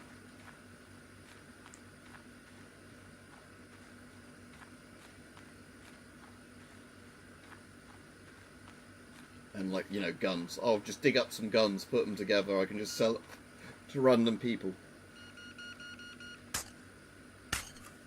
Oh, Panzerfaust. Where's my crate?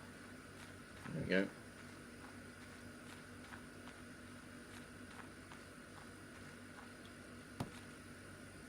In you go. Yeah, nice.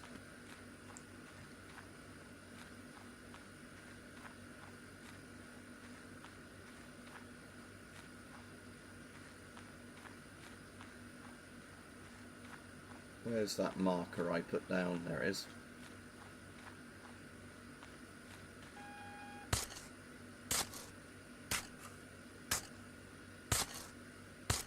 Ah, a mortar. Just jostle that around in my backpack, sure it won't be a problem. How do I remove the markers? Put away, or is that just the... No, I want to remove the markers. How do I get rid of them, though?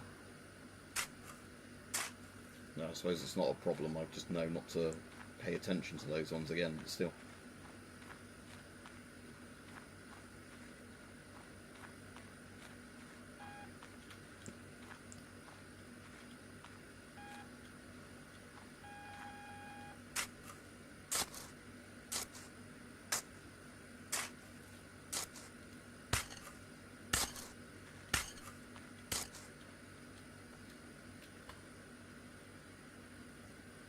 Stock of something.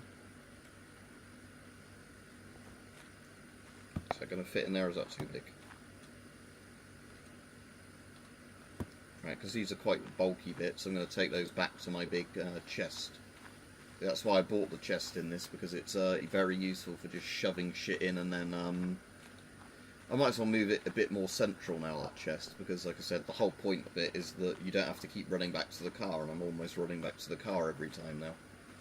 So we'll chuck these in here.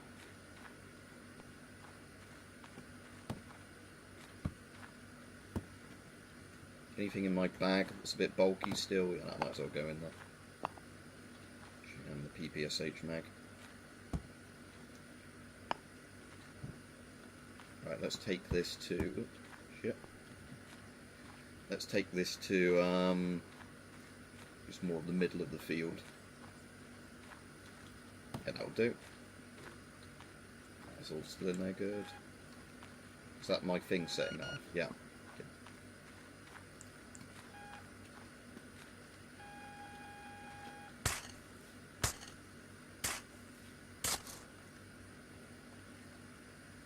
Some sort of grenade.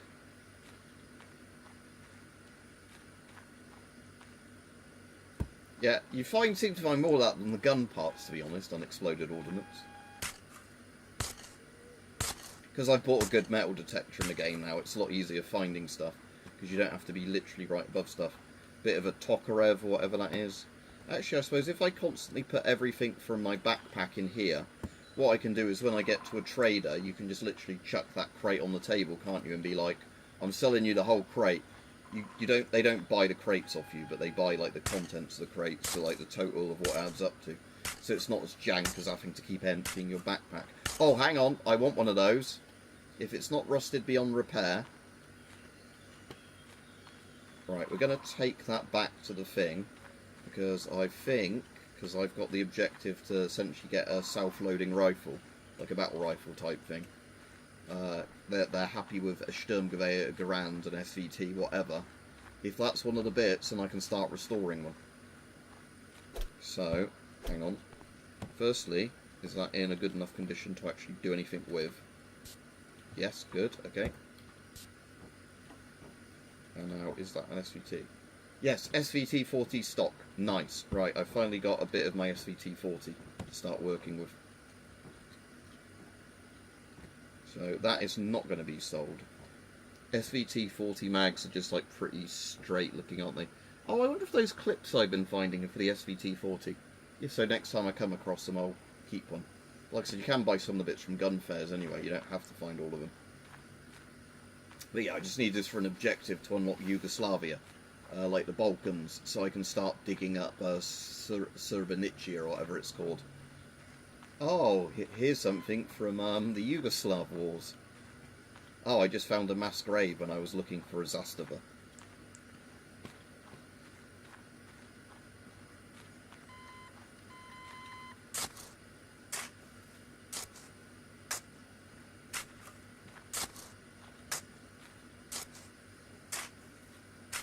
Come on.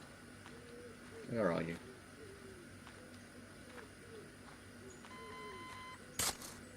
There we go. Oh, a helmet. Ah, I found a Mobic helmet. The funny thing is some Mobics today still have to have those. Let's put you in the box. Gotta go in the box.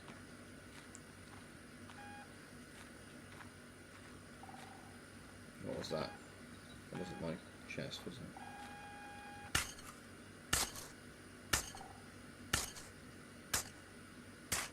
That would help. Ooh, now is this an SVT mag? Let's take it back and have a look. If it's restorable and if that's an SVT mag, we've got another bit of my SVT sorted. Yeah, this is again one of those sort of games that some people would look at this and go, how could anybody enjoy this? But this is relaxingly fun. It tickles my autism. I'm looking for unexploded ordnance and bits of unregistered firearms to restore and assemble. Right, is this an SVT mag? Oh, no, I don't want to go anywhere. Right. Right, that's restorable. Right, are you for this? Oh, attach a receiver. I need a receiver for it first. But is that an SVT part? Yes. Okay, good. Right. Let's put these in here so they don't get lost. You, I could take the shovels out again because I'll be using them anyway. You and you. Do another one of those and an oil. So the mag is in there safely. Let's just close this again a second. Oh. Right. So yeah, we've got the SVT mag in there. Let's just move these down the side so they don't get in the way.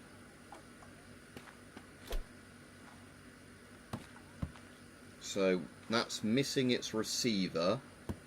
And it's missing its, we've got the mag, but we can't assemble it till we get a receiver. So yeah, that's just the stock, so I need all the other bits. Let's just put you all together in there. Okay.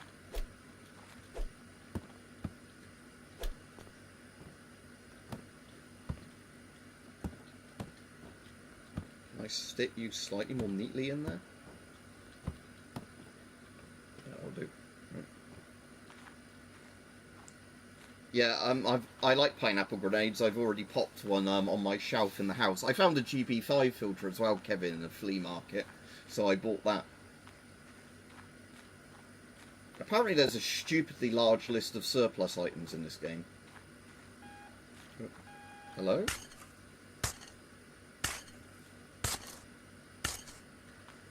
What have we here? Is this another Panzerfaust? Is it the spent... I think that's a spent tube from a Panzerfaust, isn't it? Yeah, like a spent Panzerfaust tube. Okay, in you go.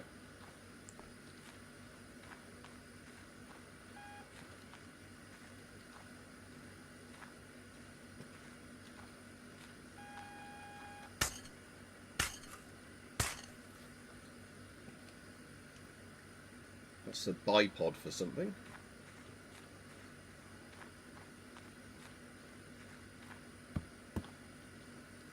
They can do a Korean version of this, Kevin, where they can find your blanks laying in the woods.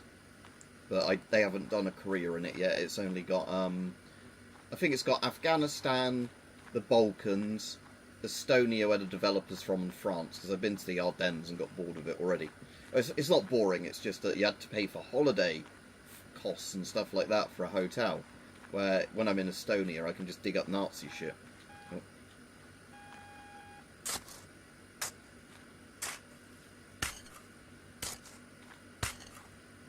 Okay, what have we got here?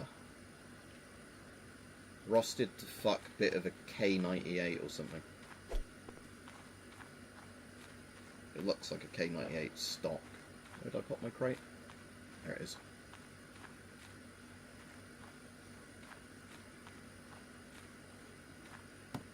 So this box is all the shit I'm just selling on. In the game, you only find World War II sort of and later stuff in the game. I did find when I wasn't streaming some sort of animal tusk that I was able to sell for like 800 euros, like a really big tusk. I don't think it's meant to be a mammoth tusk, but some sort of like really big tusk of something. Yeah, so yeah, you can do DMZ, DMZ mode where you just walk in the DMZ and you start digging up their mines to sell to people. DMZ, DMZ sort of thing.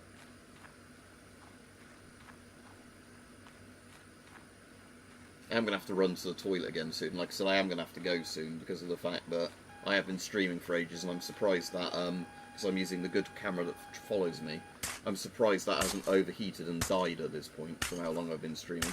Oh, is that an MP40 stock? They have the stock from the MP40s that the Russians stole for the AK folding stocks on like the AKM era ones. Yeah, probably some looted ivory, but yeah, there is a couple of British guns in this, even though I don't know if there's anywhere yet where like it makes sense to get British stuff, but they have added them into like the flea markets and that you find some British gear. But I don't know if there's any of the battlefields that are meant to be like ones that involve Britain. Because obviously ones like this in Eastern Europe are like Germans and like Soviet stuff you find in them. But like I said, I have seen, there was an Enfield, couldn't tell if it was a number 1 or a number 4 from the bit I could see of it, like where it was missing parts, but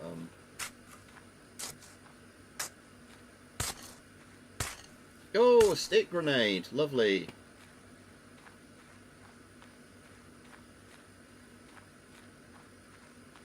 In the box you go. Look at all that box of explosives. Yeah, buying a box is a very good investment in this game, when you can get a vehicle big enough to actually move it around with, like one of those big trunks. Because again, like I said, you can just do this and then barrel of a PPSH by the look of it. My PPSH is too buried over there, so I can't actually look, but I'm pretty sure it's PPSH's barrel. It's got the, you can see there where it's got the swivel thing. So, see there, if I hold it up to the light in the game, I don't know if it shows it particularly well. See, you've got, oh, can I turn the game brightness up a bit? Because there's places in this where it does look a bit too dark. Not really. I put the field of view up to 100. But yeah, with that, you've got the, like, see that swivelly bit in the middle of it?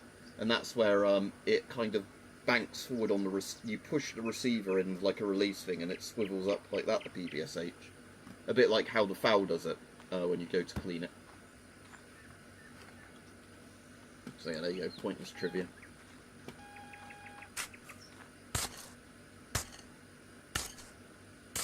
What have I got here?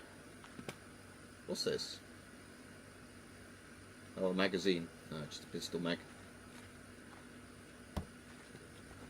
Like I said, I might as well not use the backpack, just fill up this crate of all the stuff I actually want to sell. Just so I can take it to the trader, dump it on there and be like, selling all this, one go. Oh yeah, this metal detector is just so much better with all the stuff you'd otherwise miss. Okay, what do we reckon that is? A bolt for something. But, is it, do you reckon, a bolt from a semi-automatic as opposed to a bolt action? I reckon that's a bit of a semi-automatic bolt group. The firing pin there. Oh, but that's corroded to shit, look. We won't be able to sell that anyway. It's got holes in it. Oh, there's a jet. Gonna get bombed.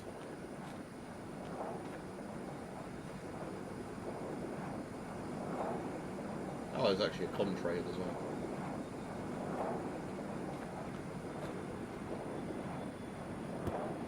Yeah, it's just, I think, quite a clever way of stripping a gun rather than just having to, like, dust cover and then just take everything down that way.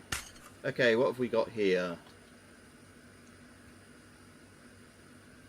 Do we reckon that's from a bolt action rifle or a semi-auto?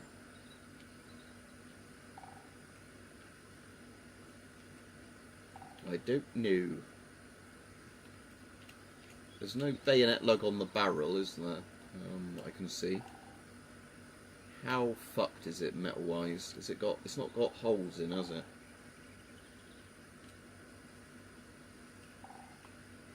I do like the fact you can actually look down the barrels in this, and they've actually modelled the inside of them, unlike most games where it's just like a black texture when you look down the barrels.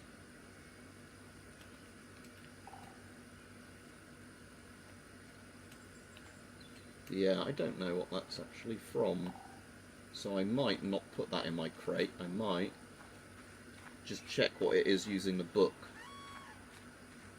Some creepy animal making noises a bit like a peacock, so you're going to probably get skinwalkers in this game eventually, when you're like just trying to casually do your metal detecting. Where's my car gone?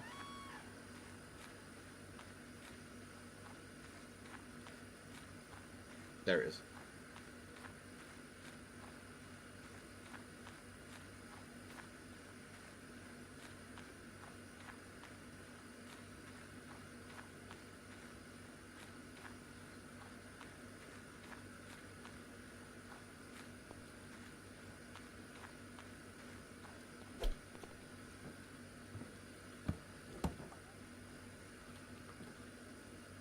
No info. Okay, so that's not for an SVT. It can fuck off then, I don't want it.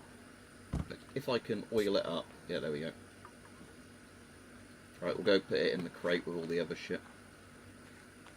But if it's not for the SVT I'm repairing, I don't care. It's just going in the pile of stuff being sold. Again, apparently it's not worth with most things in this, unless you're restoring an entire gun, like oiling them up and everything. Because apparently, you know, like, it doesn't increase much the sale price, but, you know, like, obviously you run out of oil and have to keep buying the containers of oil.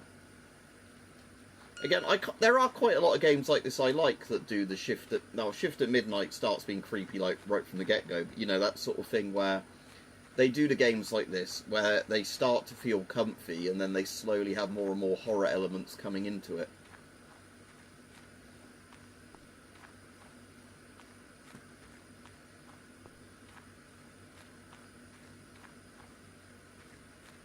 Oh, and did you hear about Sawyers earlier, Kevin? That's funny.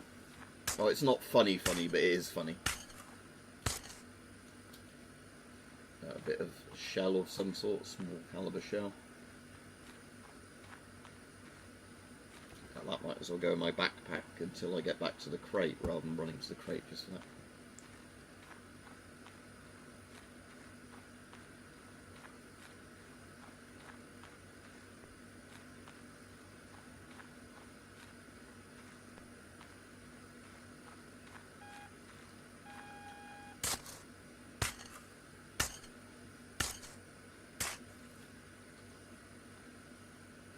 What's this then? Fuse, is it for something? Yeah. Sorry, Russia can no longer make rockets because the only factory they had that could make space rockets has been blown up. Also, the main Wild Breeze one got hit in Moscow, the biggest Wild Breeze one. So Wild Breeze is definitely going bankrupt, and all of the loans that they owe to Russian banks is going to cause a banking collapse now in Russia. Because apparently they were already economically fucked, but yeah, they've literally lost their like main country's distribution warehouse now. And yeah, that's why Ukraine's doing it, is because I know there's a bit of the dual use stuff and all that going on, but most of it is because Wild Breeze owes so much debt to the Russian banks, it is apparently going to start a domino effect of Wild Breeze just gets blown to shit, all the debts they owe to banks now can't be repaid at all, and the banking system starts to collapse in Russia. So, you know, Special Operation is going great. They didn't have any of these issues before they decided to just, you know, do the Special Needs Operation, but, there we go.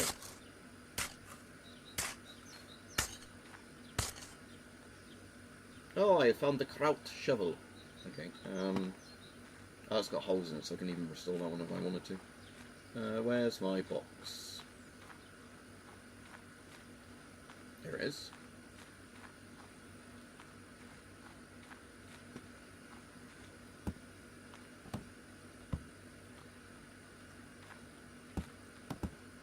That might be enough World War II stuff for now, because I do need to go off anyway. So, right, so we've got a crate absolutely filled with surplus there, look. Shells, Panzerfaust, unexploded ordnance, bits of pistols, bits of rifles, helmets and whatever. So let's take this back to the truck. To my little UAZ.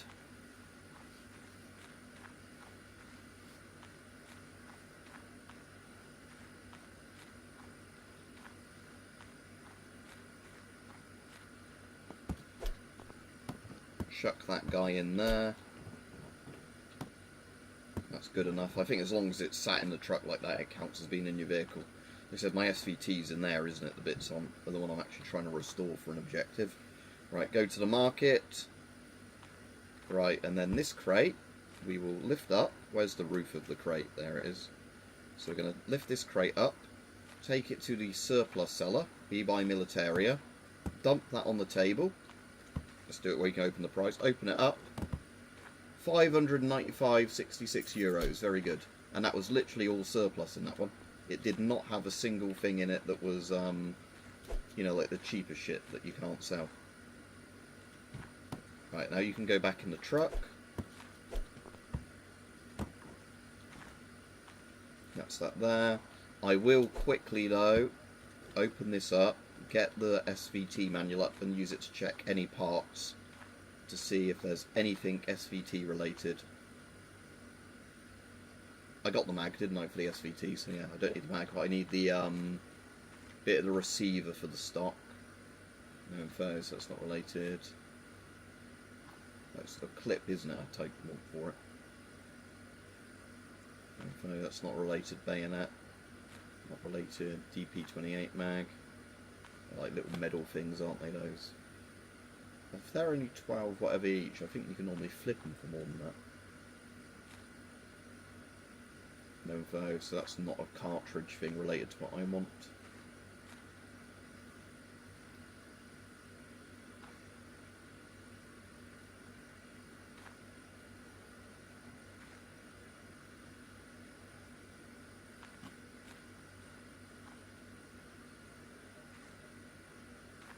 Pistol slime, anyway.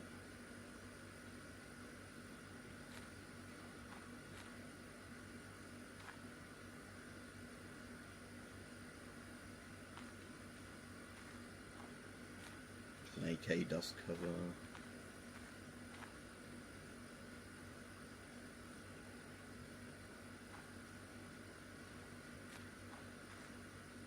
Those might be MG42 stocks actually, I can't really tell.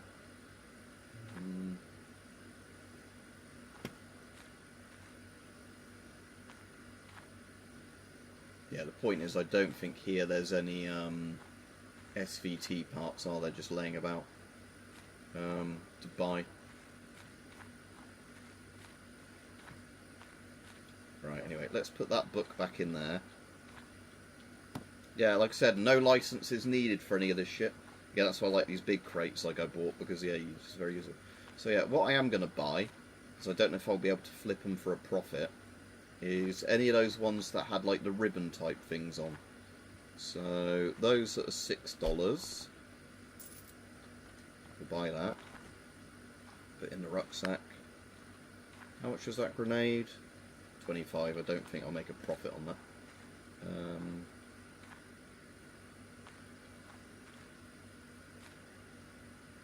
Are they grips, or are they yeah, they're more like Tokarov grips, aren't they, those, rather than the ribbons? So I think you can get uniform ribbons as well. Or are those grips? Oh, those are like Tokarov grips, aren't they? Ah, no, they're grips, yeah, I do want to buy those then. So yeah, that's what they actually are, they're grips, but I don't know how much you get for each one, but I think some of them I got for like 12 euros for. So if they're only a few euros each, I might as well buy all of them and then just sell them in bulk. Yeah, I reckon they're TOC grips now, actually saying that. Come on.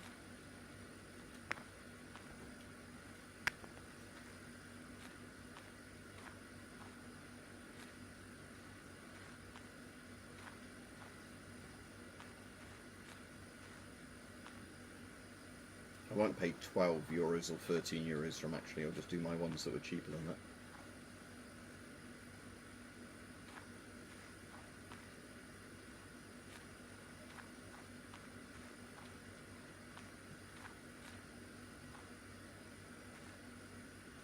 Right, okay, so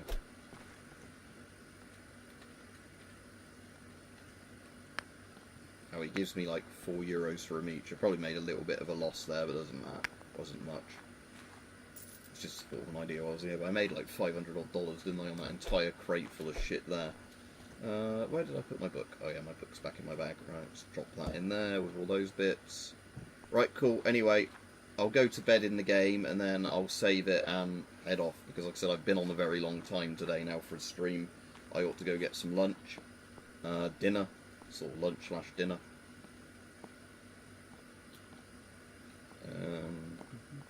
But yeah, there you go, look.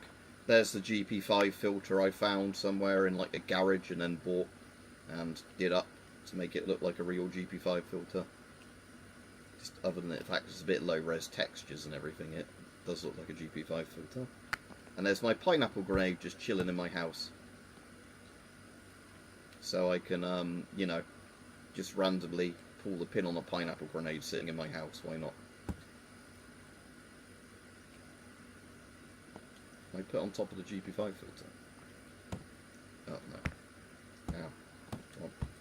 Come on. Come here. Just want to sit you properly up.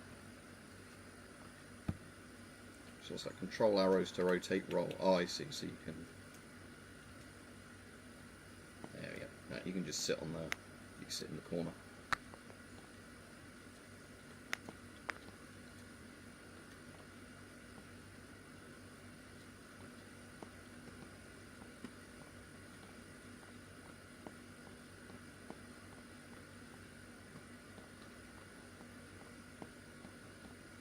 I'm just going to quickly check before I go off that there's nothing else hidden in the garden.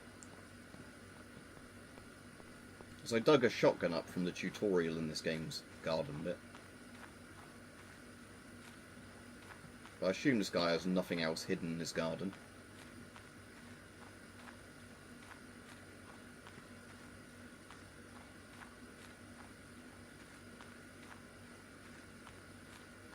Probably.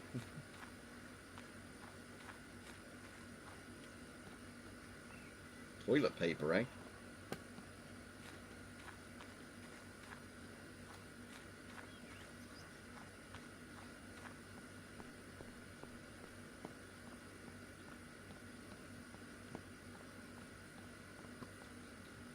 I bought these from a shop and I have no clue what they're for.